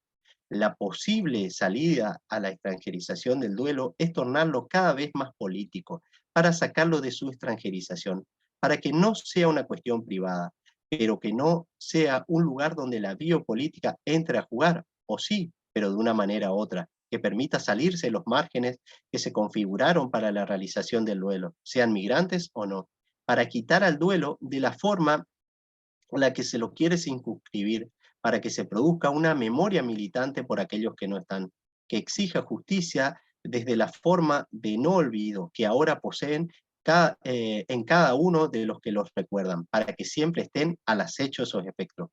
Un duelo que en su imposibilidad misma haga posible que se produzca el trabajo de duelo por cada vez más aquellos que no se los considera digno de duelo. En ese sentido, Butler se pregunta, ¿qué es lo que se debe hacer políticamente con el duelo para poder empezar a poner fin a la violencia? Pensar en la violencia que se ejerce sobre los migrantes, sobre su imposibilidad de realizar su duelo, en contrapartida de otros que sí pueden realizarlo, allí habría que detenerse a pensar los mecanismos de la violencia que mueven las relaciones con los migrantes. Algunas vidas serían dignas de duelo, otras evidentemente no. El duelo que una persona migrante busca realizar es doblemente negado. Se le sustrae el duelo por los impedimentos impuestos por el lugar en el que habita y porque el duelo en sí siempre es algo que implica al otro, es un duelo por el otro. En ese sentido, el duelo no es algo que se posee, que se pueda administrar, sino que él administra. El duelo duela a quien duela por él. El duelo arroja a un estado de desposesión donde no se sabe qué es lo que se pierde, qué es lo que se lleva el que ya no estará, etc. Esa marca de desposeído, de vulnerable, es lo que puede llevar a unar fuerzas con aquellos que se encuentran en la misma situación. El duelo puede ser un lugar de encuentro donde se construya una comunidad que busque no reducirse a lo establecido, que no se remita a los trámites exigidos, que pueda transformar un duelo privado en una cuestión política que atente contra aquella construcción policíaca del duelo. Celeste Castiglione sostiene que el cadáver crea un desorden, una perturbación para las ciencias sociales. Es un objeto biológico que deja de ser y debe ser reconducido por cuestiones de salubridad, pero al mismo tiempo permanece identificado como una persona portando una biografía social. Fin de la cita. Los mecanismos para alejar del duelo son realizados como forma de marcar el poder que se tiene de decidir cómo se debe tramitar el duelo, cuáles son las formas adecuadas, quiénes y dónde podrán realizarlo y los tiempos, ¿sí? Allí se produce el apartamiento de la posibilidad de convertir el duelo en político, es decir, todos esos movimientos están destinados a que se vaya paulatinamente apartando a aquel en situación de duelo de su realización para impedirle que se manifieste y convierta un reclamo de justicia en una cuestión pública y política. Pero es allí donde sostenemos que esa estrategia de politización del duelo es lo que se debería tomar en favor y radicalizarla para que el duelo no quede relegado a una esfera privada, si es que algo así existe. Cito a Derrida en el monolingüismo, el mundo soberano es el mundo donde el límite de la muerte es suprimido. La muerte está allí presente, su presencia define ese mundo de violencia, pero si la muerte está allí presente, es siempre para ser negada, solo está allí para eso. Fin de la cita. En esa negación de la muerte que señala Derrida y la preeminencia de la soberanía, se puede ver el esfuerzo por mantener un poder más allá de la vida, un poder que resiste y niega la muerte. Ese poder soberano que niega su exención por no poseer ya vida, sino que se trasluce en prácticas que condicionan y determinan la muerte. Pero ese movimiento de externalización del duelo demanda que uno deje de lado, en cierto sentido, la exclusividad de realizar el duelo por el ser querido, ya que se torna público, se convierte en un duelo compartido, un duelo que ya no pertenece al que duela, sino a todos. Por un lado, se podría producir una violencia con relación a la exigencia de considerar el duelo de unos como duelo de todos. Estos todos quizás se vean invadidos en ese pedido y se tornen reaccionarios con respecto a aquellos que quieren imponerles un duelo. Por otro lado, aquellos que se vean forzados a exponer su duelo como duelo de todos, sientan que cómo realizan el duelo los otros no es la forma adecuada, y una reticencia a la exposición de su dolor ante los otros para pedirle que duelen por sus seres queridos. Son los riesgos que se deben correr para que el duelo pueda tender a convertirse en justicia, para que permanentemente estén presentes los espectros reclamando y demostrando que todo duelo será imposible de concluirlo, y no podrá haber un duelo que se resigne a la privacidad, sino que todo duelo será necesariamente público, aún más político. Cito a Castiglione.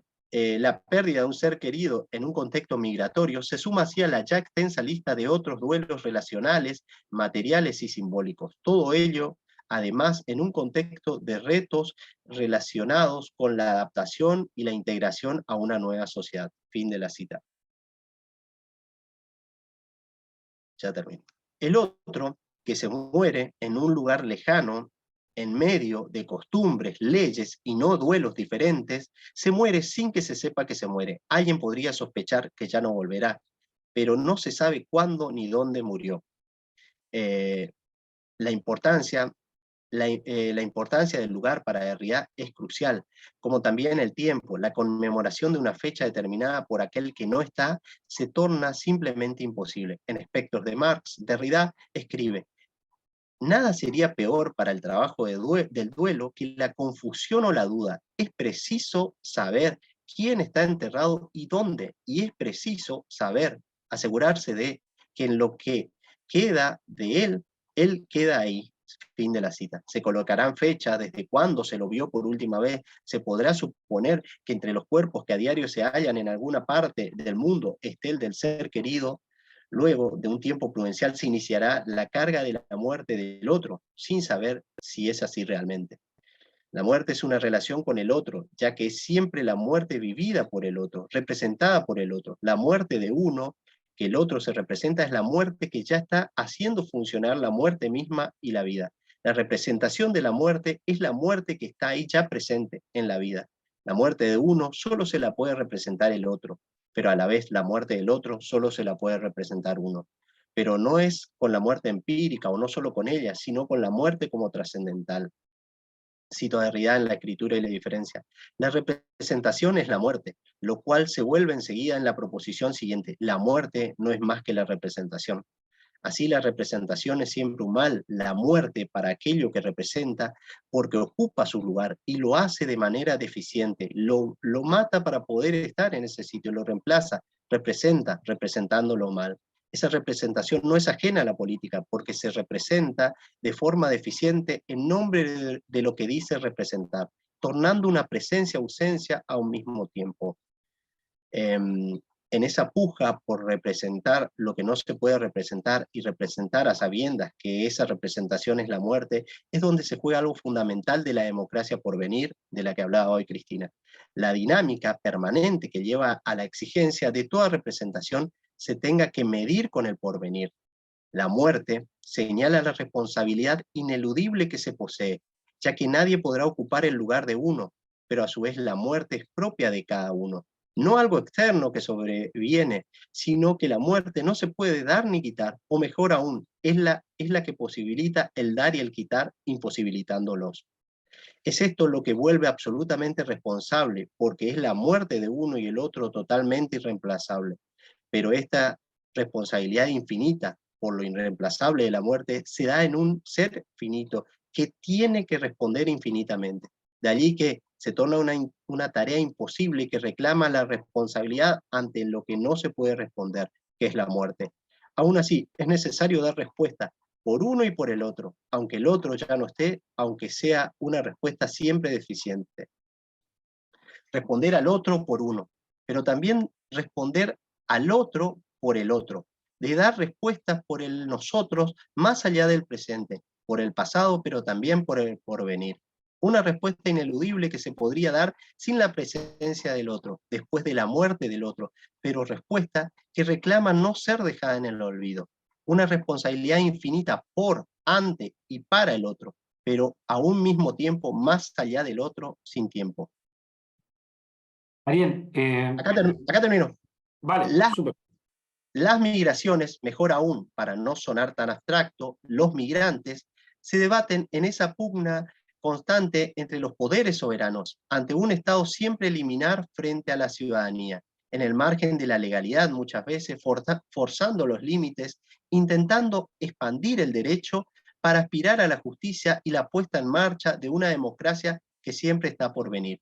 El migrante, con su mera presencia, cuestiona ciudadanía, soberanía y democracia, que se creen bien establecidas sobre sus bases. La muerte de ese migrante trae difíciles conflictos que no se pueden enterrar fácilmente, sino que sus restos permanecen espectralmente asediándonos entre la vida y la muerte. Bien, eso es todo. Perdón por el exceso. No, está súper, muchas gracias, Ariel. Siempre nos hemos de alguna forma intersectado en nuestros temas sobre Derrida.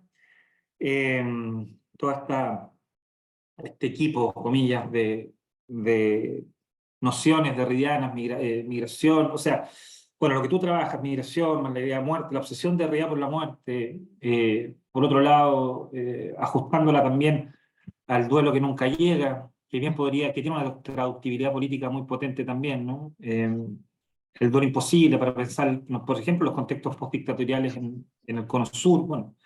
Y por otro lado, ¿cómo podríamos vincular esto? Algo que dejo simplemente lanzado, por ahí a lo mejor lo podrías tocar, cómo estos conceptos, digamos, muerte, migración, duelo, podrían tener que ver con la noción de sobrevida en Derrida, ¿no? La sobrevida como algo, como esta noción derridiana tan estremecedora a mi modo de ver, no se sobrevive a la muerte, se sobrevive a la vida y en la vida. No se puede sobrevivir a la muerte, a la muerte no se sobrevive, se muere. Se sobrevive aquí y ahora, digamos. ¿Cómo podría enganchar esto con una cierta idea de muerte en el migrante que da el paso, ¿no? Que sale. Hay una frase de Derrida muy bonita, creo que está ya ni me acuerdo dónde está. De Cristina se debe acordar cuando cita a Magallanes, a Hernando Magallanes. Y dice algo así como pobre Magallanes que tomó el camino a lo desconocido, ¿no? Y habla del Cabo de Hornos y todo eso, son zonas más o menos cercanas a nosotros, a todos nosotros, los que habitamos en Chile o Argentina. Este vuelo ciego al fondo del abismo, finalmente, que es el que toma el migrante. Así que bueno, muchas gracias a las y los tres, han sido muy estimulantes las ponencias. Quisiéramos, por supuesto, ahora dar la palabra. También se pueden consultar entre ustedes, por favor. Los mismos panelistas, ustedes mismos, digamos, también a través del chat, no sé si hay algo, pero la palabra está abierta a quien quisiera intervenir, ya sea verbalmente o a través del chat. Tenemos unos 15-20 minutos.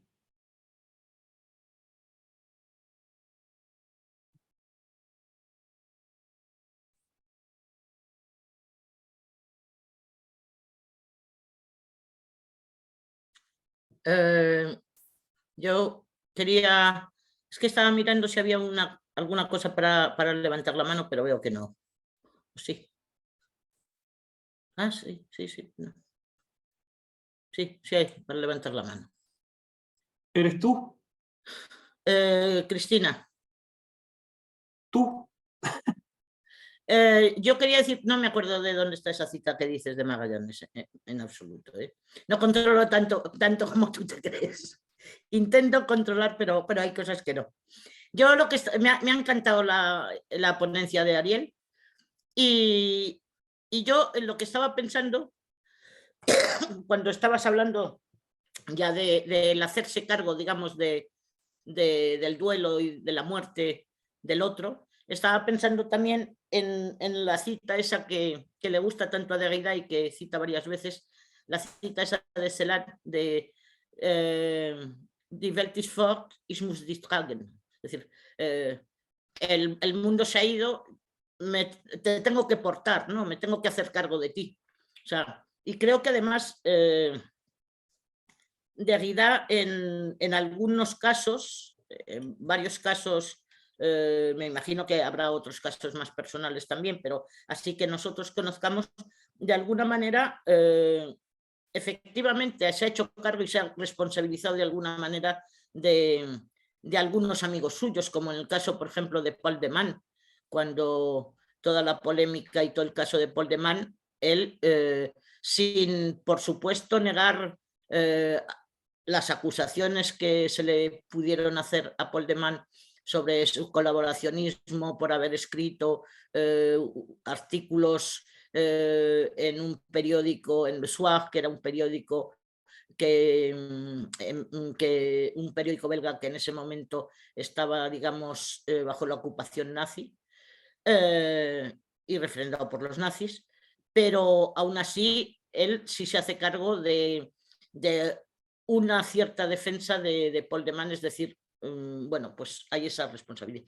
Luego, aparte de eso, efectivamente creo que todo el tema de la hospitalidad con respecto ya no solo a los migrantes que sí logran sobrevivir y llegar a otros países, sino efectivamente a los migrantes que llegan muertos, como tú muy bien has expuesto. Creo que efectivamente ahí toda la cuestión de la hospitalidad es tan válida como lo es para los vivos, ¿no? Entonces, me ha gustado mucho tu ponencia. No era ninguna pregunta, era más bien un comentario, lo que quería hacer. Gracias, Cristina. Si me permiten, Ariel, por supuesto que puedes Sí, reaccionar, sí. pero la cita de Magallanes aparece en Voile, Pues no me acuerdo. el texto con Hélène Cixous, y se la cito. Dice, la aventura de Hernando Magallanes, dice Derrida, no obstante, insistes en escribirle. Al hacerlo sin deshacer desde muy lejos, sí, desde muy lejos, como antes de la vida, como después de la vida, para escribirle desde la punta inferior del mapa, la más recóndita del mundo, con miras a la Tierra del Fuego, en el estrecho de Magallanes, en memoria de las carabelas, en memoria de aquel para quien todo terminó tan mal, una vez el estrecho cruzado. Pobre Magallanes, me lo dices, pues todavía las veo, las carabelas, para escribirle desde muy lejos, como si, prendido en el velamen y empujado hacia lo desconocido, a la punta de esa extremidad, como si alguien esperase al nuevo Mesías, a saber un feliz evento, denominado el veredicto, pobre Magallanes que tomó el camino hacia lo desconocido. Esa era la cita puntual. Ariel, no sé si quieres responder o reaccionar a lo de Cristina. Sí, muchas gracias, Cristina. Ahora no voy a salir por la puerta de tan agrandado que estoy después de lo que dijiste. No, de broma, pero muchas gracias. Por ahí, para empezar el diálogo, por ahí, sí, o un breve diálogo, quisiera por ahí a Gustavo y también a Cristina algunas dos cositas nada más que anoté para iniciar el diálogo. No son quizás ni preguntas, sino algo así como comentario. Siempre me llamó mucho la atención esta cuestión política de Badiou con respecto a la democracia. Si es que por ahí, si bien obviamente fue un mapeo de toda la cuestión y cómo fue pasando distintas etapas del pensamiento de Badiou y esta cuestión del acontecimiento que un poco había anticipado Javier, que te había consultado. Si es que ahí podés, si es que tenés noción de si en algún momento se cruzan con Derrida con respecto a esta democracia por venir, ¿sí? Si bien por lo menos lo que leí de Badiou siempre es una cuestión sobre la democracia en sí que habría que atacar sobre los supuestos, porque detrás de eso hay otras cuestiones que se sigue manteniendo la democracia y la democracia es el problema, en síntesis. Eso por ahí a Gustavo, que me interesaría de curioso nada más. Y de Cristina con respecto a esto de si por ahí esto, seguro que vos tenés más datos, o quizás como Javier por ahí, uno piensa que Cristina maneja ahí muchos datos sobre estas cuestiones, pero preguntarte esta cuestión de como encarnizado, creo que usaste la palabra, con respecto a la obra de Derrida, con respecto a qué hace mención, si bien es un pensador importante, si podés vislumbrar que hay algo más detrás de todas esas cuestiones, por qué tanto de este coloquio que sí que vos mencionaste hace unos años atrás, como que reflotan esta cuestión que parecía como que no sé por qué ese encarnizamiento con esa cuestión de la filosofía derridiana. Y con respecto a otro, esto de la ciudadanía, si podés, por ahí también esta apertura que da el Ciudadano del Mundo que vos mencionaste, siempre por ahí molesta un poco de Derrida esto que te entrega o te abre a perspectivas y te deja como desvalido, por decirlo, o desnudo, por decirlo, utilizar una palabra, y entonces por ahí a muchos les molesta por ahí esa indeterminación, indecibilidad que mencionaste, no le da seguridad a mucho y eso molesta por ahí. Quizás a nosotros nos guste eso de la filosofía derridiana, pero a otros por ahí les molesta. Esas dos simples comentarios. Muchas gracias por tu comentario, Cristina, nuevamente.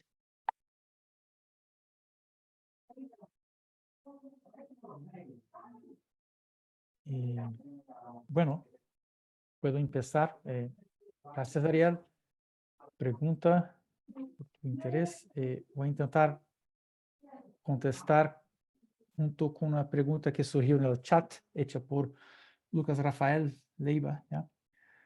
Bueno, Lucas pregunta, ¿cómo se puede pensar la noción de sujeto político en Alain Badiou? Bueno, hay toda una sistematicidad que organiza el pensamiento de Badiou, y aunque desde mi punto de vista y con otros comentadores también, casi todo esté listo desde 88 con el ser y el acontecimiento, être événement, ¿no? Es la idea que el sujeto es un efecto de una ruptura, ¿ya? Y ahí está una diferencia entre quizás otros pensadores franceses, ¿no? Bueno, y ahí que ese sujeto es atravesado por algo que le supera, es más grande que él, es como que pasa por un golpe de la ibris, ¿no? Y tiene que buscar lo que se le sucedió, es un golpe del real, ¿no? Y así que busca lo que se le pasó con aproximaciones parciales, es decir, proyecciones imaginarias, si uno responde por la tópica lacaniana, y ahí se genera un proceso temporal de simbolización, ¿no? Y bueno, habría solamente 4 tipos de conocimiento en Badiou: el político, el psíquico amoroso, el artístico y el científico, ¿no? Así que hay acontecimientos, eventos políticos, ¿no? La revolución como gran idea política, o la disposición para el común, ¿no? Los momentos de excepción en la historia, ¿no? Y así que uno es fiel a la revolución, uno es fiel a...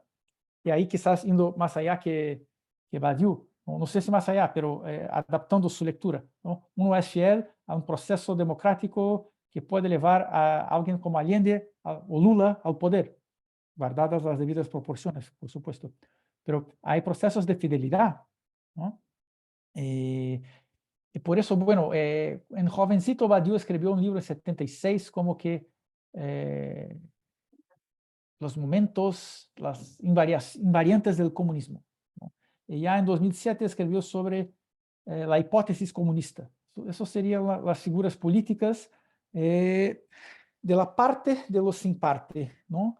De cómo contar los que no están contados en una idea de democracia. Y ahí me comento lo que mencionó Ariel, ¿no? Surgió también en el comienzo del siglo XX un opúsculo, ¿cuál editorial? La Fabrique, ¿no? Un editorial de izquierda, que se llama Democracia, pero el nombre de quién, algo así. Y ahí había Rancière, Badiou, no sé si Butler, esa gente, Daniel Ben-Said, ¿no? Que ha sido mi prof también. Hubo una pequeña pelea entre Rancière y Badiou. ¿Por qué? Porque Rancière, sí, como Derrida, adopta el término, el sintagma democracia, ¿no? Y Badiou le criticaba, pero ¿cómo puedes hacer eso? Es que sería un término muy pesado en la historia de la filosofía, ¿no?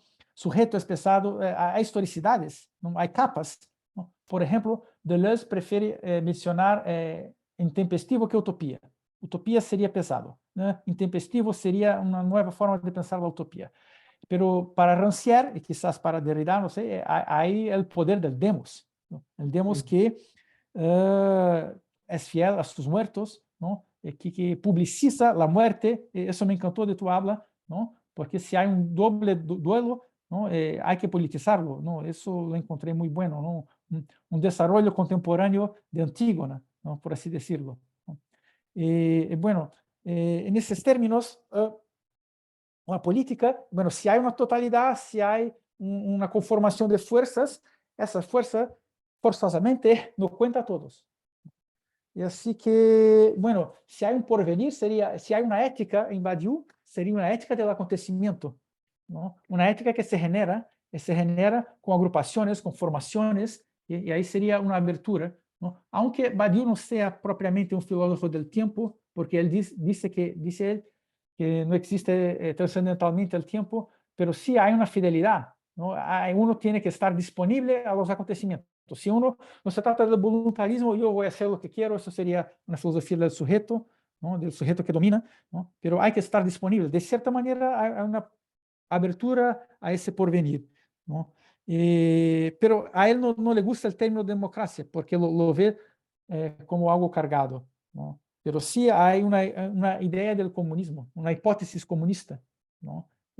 Porque, a ver, creo que quizás políticamente Badiou tenga sido en su vida quizás más militante, más radical que Derrida, pero hay ese diálogo de abertura, me parece, porque ahí hay algo que Javier postuló, y ahí termino, ¿no? Sobre las diferentes interpretaciones del acontecimiento. Creo que en ese momento francés casi todos los grandes pensadores han abordado la idea del acontecimiento, pero de distintas maneras, ¿no? Para Foucault, la episteme; para Derrida, ustedes son especialistas, no soy yo, ¿no? Algo que circula, la diferencia preexistente, ¿no? Para Deleuze también una ruptura, pero es la manifestación de la vida, ¿no? Para Badiou no, es más radical que en Deleuze, porque no se trata de una manifestación del flujo vital, sino que algo que interrumpe la vida, ¿no? Y ahí que, no sé, eso quizás, si uno sigue Badiou, sería quizás dotar el acontecimiento de concretud, porque está en situación, no solamente en circulación. Eso sería una diferencia entre ellos. Pero gracias por la pregunta, el interés. Gracias, Gustavo. Cristina, creo que algo te habían... O sea, Ariel también te había hecho un comentario. Sí. Vamos a ver. Dos cosas con respecto a lo del encarnizamiento que me preguntabas. ¿Y a qué se debe ese encarnizamiento?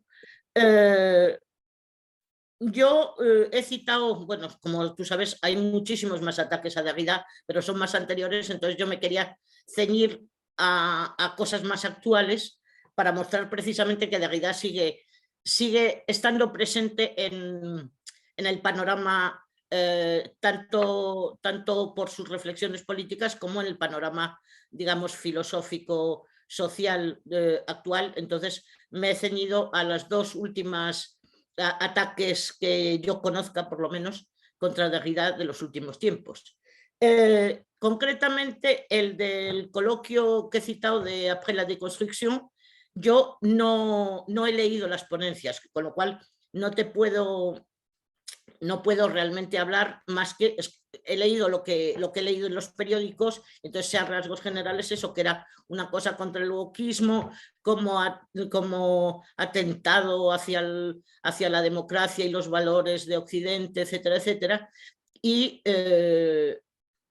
que eso se atribuía a la French Theory, basándose sobre todo en Derrida, más que nada también por el título del coloquio, que lo que dicen es après la deconstrucción, con lo cual la deconstrucción, si llegan hasta ahí a saber que la deconstrucción es Derrida, no Foucault y Deleuze, vamos, evidentemente la deconstrucción es Derrida, pero es quien al que se asocia el término deconstrucción, pues entonces se supone que el coloquio iba básicamente contra Derrida.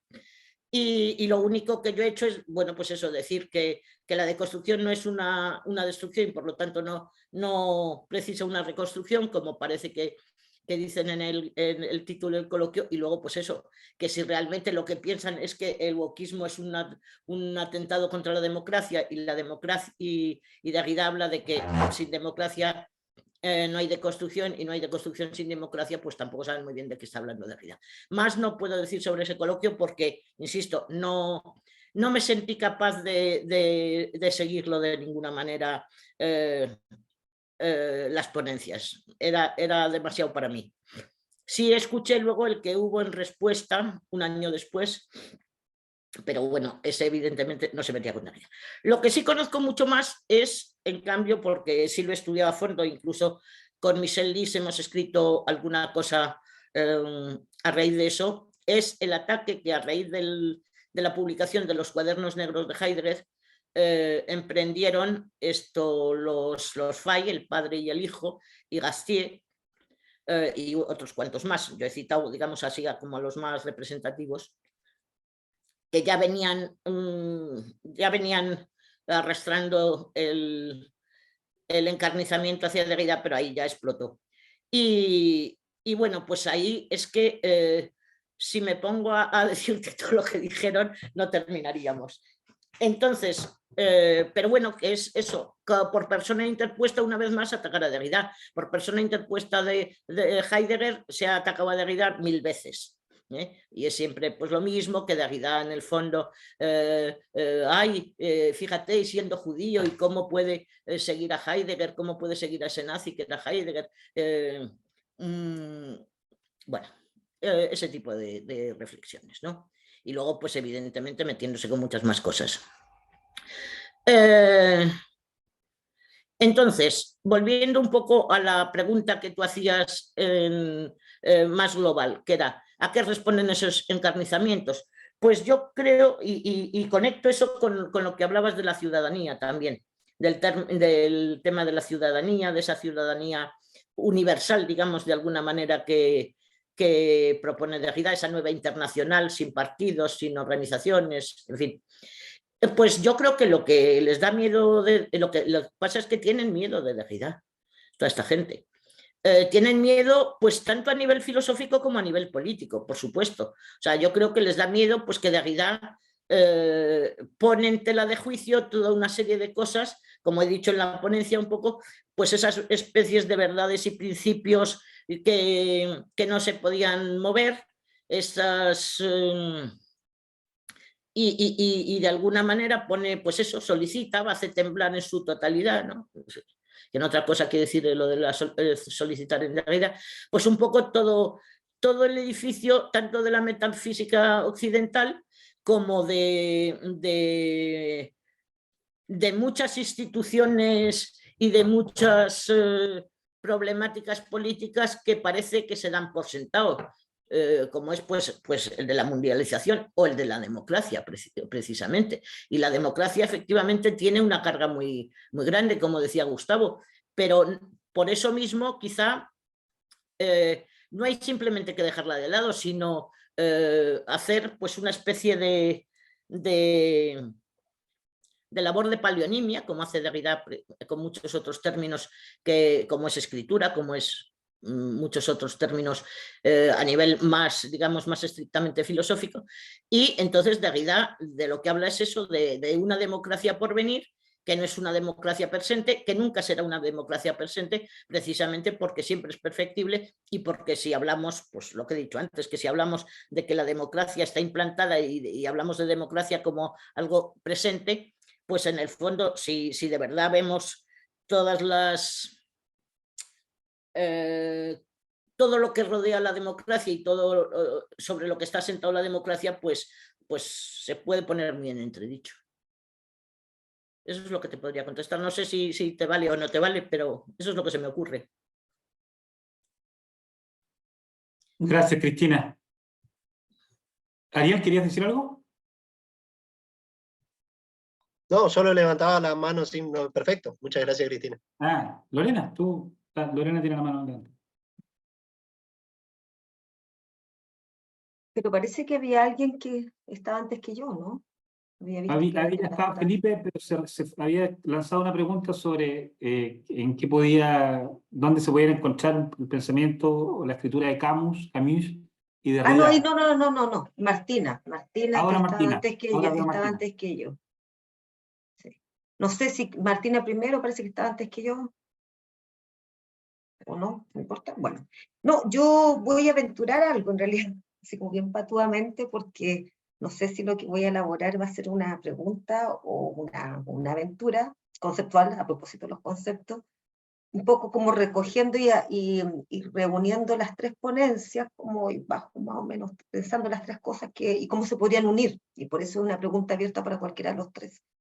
Porque, bueno, primero que todo, los felicito, me gustaron mucho las intervenciones, y que quizás a lo mejor, y por ahí viene mi aventura, quizás cuando Cristina habla del tema de la deconstrucción, que es claro, un concepto que nombra Derrida, digámoslo así, y lo que entendí, no sé si me corrige si me equivoco, Cristina, que la deconstrucción en el fondo por definición es lo que llega o no llega a llegar, y por lo tanto tiene que ver con una cierta dislocación. Entonces me quedo con el concepto de dislocación, no sé si seguiría con esa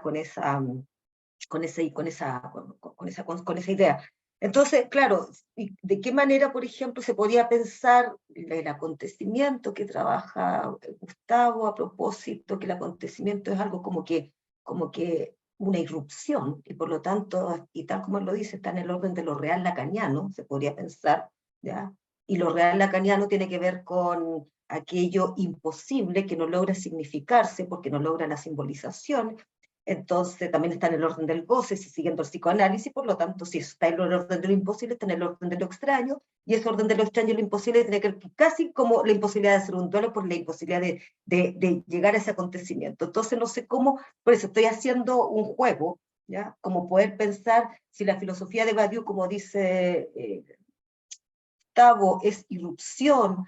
Al mismo tiempo se plantea que si el sujeto está atravesado por el acontecimiento o es efecto de una ruptura, y esa ruptura acontece, ¿ya? Como un real, digámoslo así, lacaniano, entonces es aquello que disloca y por lo tanto está en el orden de esa deconstrucción, como sujeto deconstruyéndose, por decirlo de alguna manera. No sé, me gustaría, si estoy bien en lo que digo, a lo mejor estoy aventurando y diciendo tonteras. Entonces, en ese sentido, pienso yo que claro, el sintagma que trabaja Ariel con el tema de este sintagma de migración-muerte, un sintagma categorial, y la pregunta que tú te haces, ¿cómo es morir en el extranjero? Que puede tener una doble significación en el extranjero como tema territorial, exterior, y en el extranjero como inmanencia de sujeto que efectivamente está extraño a sí mismo y por lo tanto es puro efecto de ruptura en sí mismo como extranjero. Se está muriendo, se disloca, es lo real, es lo imposible. Y por lo tanto ahí hay una instalación de un duelo. No sé si podríamos pensar las tres ponencias a través de esas tres, de esta hilo que estoy haciendo, o es muy descabellado lo que dije. Eso, gracias a los tres.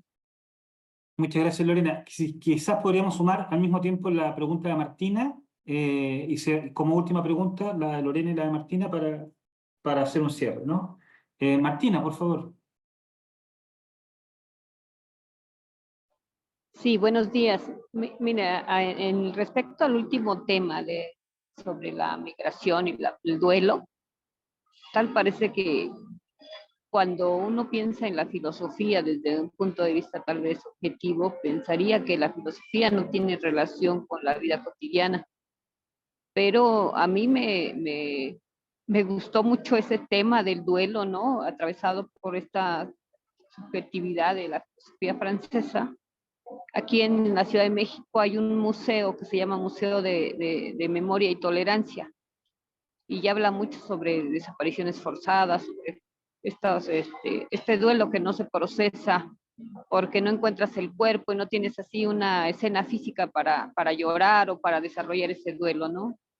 Y ahorita me gustó muchísimo este tema porque, pues, volviendo un poco al tema de la filosofía práctica, este tema que muchas veces yo creo que es un tema más considerado político que filosófico, y me gustó estar en esta ponencia, desde hacer este recorrido de la filosofía, la filosofía francesa, los varios autores que tu antecesor pues tocó en esta trayectoria filosófica, y este tema en específico sobre el duelo, del duelo, pues el duelo si es privado, si es público, me recordaba un poco a Hannah Arendt, y en esta globalización de que la muerte no tiene frontera, ¿no? ¿Cómo se le ocurrió, esa es la pregunta, ese tema tan interesante atravesado pues, desde el punto de vista a veces, no sé, político, filosófico y médico? ¿Me podría narrar un poquito, por favor?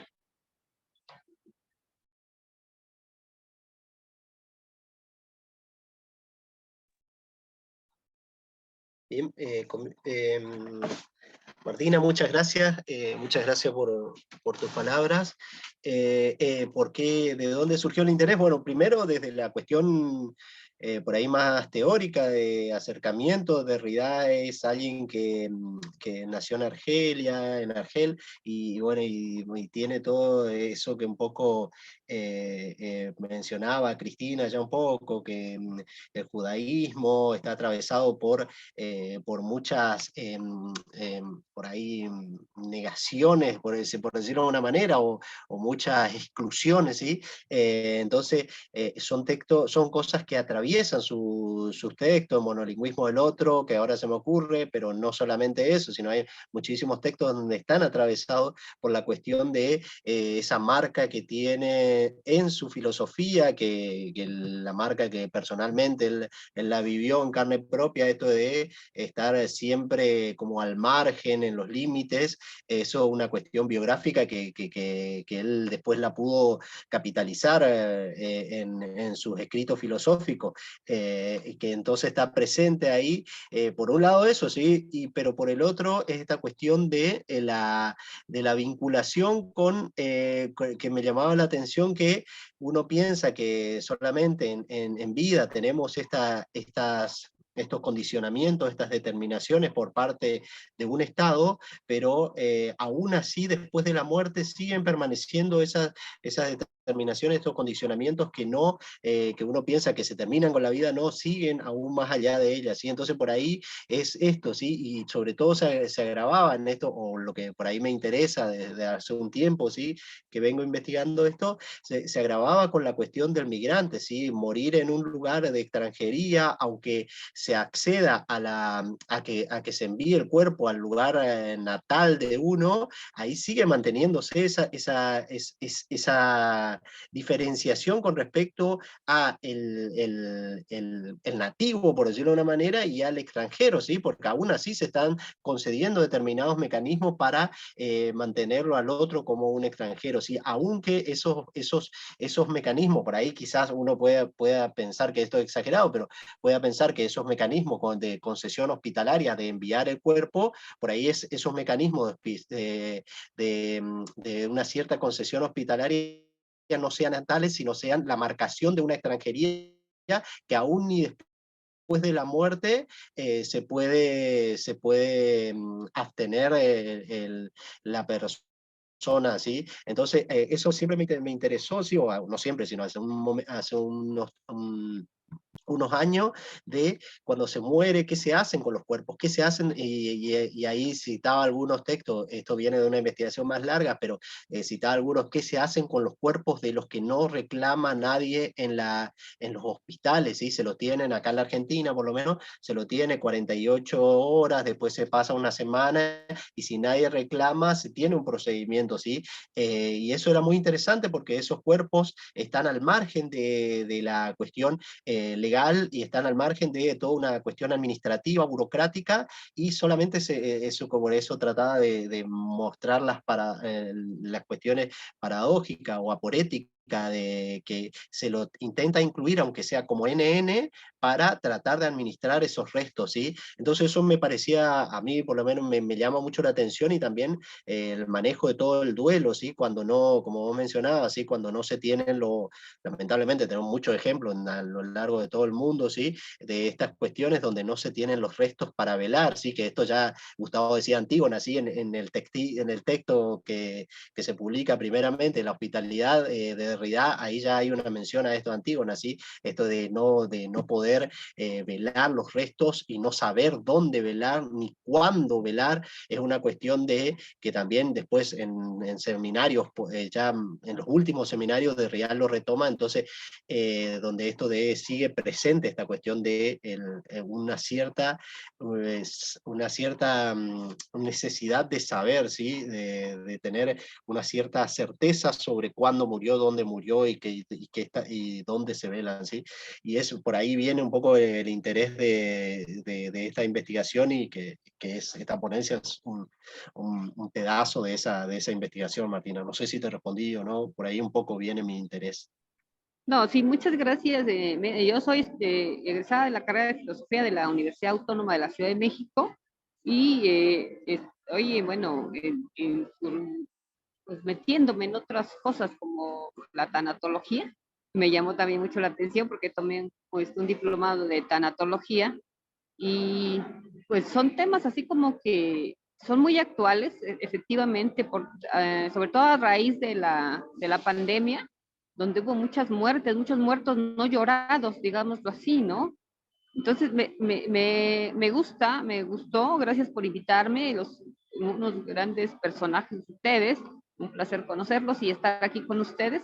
Y bueno, pues voy a ver hacia dónde voy ahora en la maestría, ¿no? Ya estoy un poco grande, pero quiero seguir con la filosofía, me apasiona, ¿no? Y pues en esta sintonía, pues les reitero mi agradecimiento y aquí sigo con ustedes. Me contestó la pregunta, muchas gracias, buen día. Muchas gracias, Martina, por acompañarnos y suerte y ánimo en todas tus búsquedas.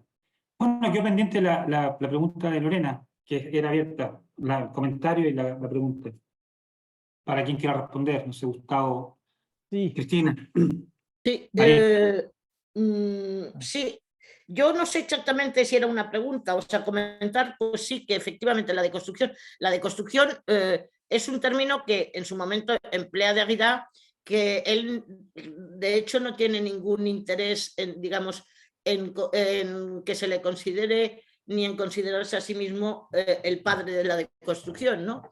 Dicho entre comillas, pero bueno, de alguna manera es cierto y él termina por aceptarlo, bueno, que se le asocia, que ese término se asocia con él y a él se le asocia con ese término y no hay más remedio. De hecho dice que es un término que al principio no le gustaba especialmente, pero bueno, que al final pues hubo tantos ataques contra la deconstrucción que terminó hasta por cobrarle un cierto cariño. Efectivamente, la deconstrucción, en la cita esa que he leído, la define como una dislocación que se repite con regularidad y que puede llegar o no llegar, efectivamente, pero algo que se repite con regularidad, y al hablar de repetición con regularidad, en cualquier caso, es siempre de distinta manera, ¿eh? Todo acontecimiento es irrepetible, aunque se repita, pero para Derrida, en función o debido precisamente a lo que él llama la iterabilidad, que es como una diferencia en la repetición, o sea, una alteridad en la repetición, ningún acontecimiento es nunca igual a otro. Por lo tanto, ninguna dislocación es igual a otra. Y se repite, pues eso, en los textos de la filosofía y en nuestro día a día. Por ejemplo, se acaba de hablar de la pandemia, pues la pandemia esta del COVID-19, efectivamente, pues se podría entender precisamente como una dislocación dentro de nuestro mundo, ¿no? Y muchísimas otras cosas. De Lacan poco puedo decirte porque le conozco muy poquito, o sea, he leído muy poquito de Lacan y no lo domino en absoluto, o sea que poco puedo decir sobre Lacan. Has mencionado también que había una pregunta sobre Camus en relación con Derrida. Lo que pasa es que no sé exactamente, Derrida alguna vez cita a Camus, pero realmente no es un autor al que esté muy presente, en sus textos. Entonces, si no se concreta más la pregunta, yo tampoco podría muy bien contestar a eso, porque no sé muy bien qué es qué relación es la que planteaban, si la había o no con respecto a Camus. Y luego... Pero lo yo que no, sí- perdón, Sí. yo no hice la pregunta sobre Derrida y Camus, no, yo no la fue. No Tú fui no yo. lo has hecho, pero no, pero has hecho alusión de que se había hecho que en Ah, el no, chat Javier, había una cosa sobre Derrida y Camus. Yo la he buscado Javier. y Yo no, fui, no pero se especifican. retiró, Entonces, la persona que la hizo se despidió. pues entonces no sabremos. Entonces yo no sé qué contestar a eso. Creo que sí que le cita en algún momento, en algún texto cita a Camus. No sé si es a raíz de la pena de muerte, quizás sea a raíz de la pena de muerte, pero ahora mismo no lo tengo muy claro.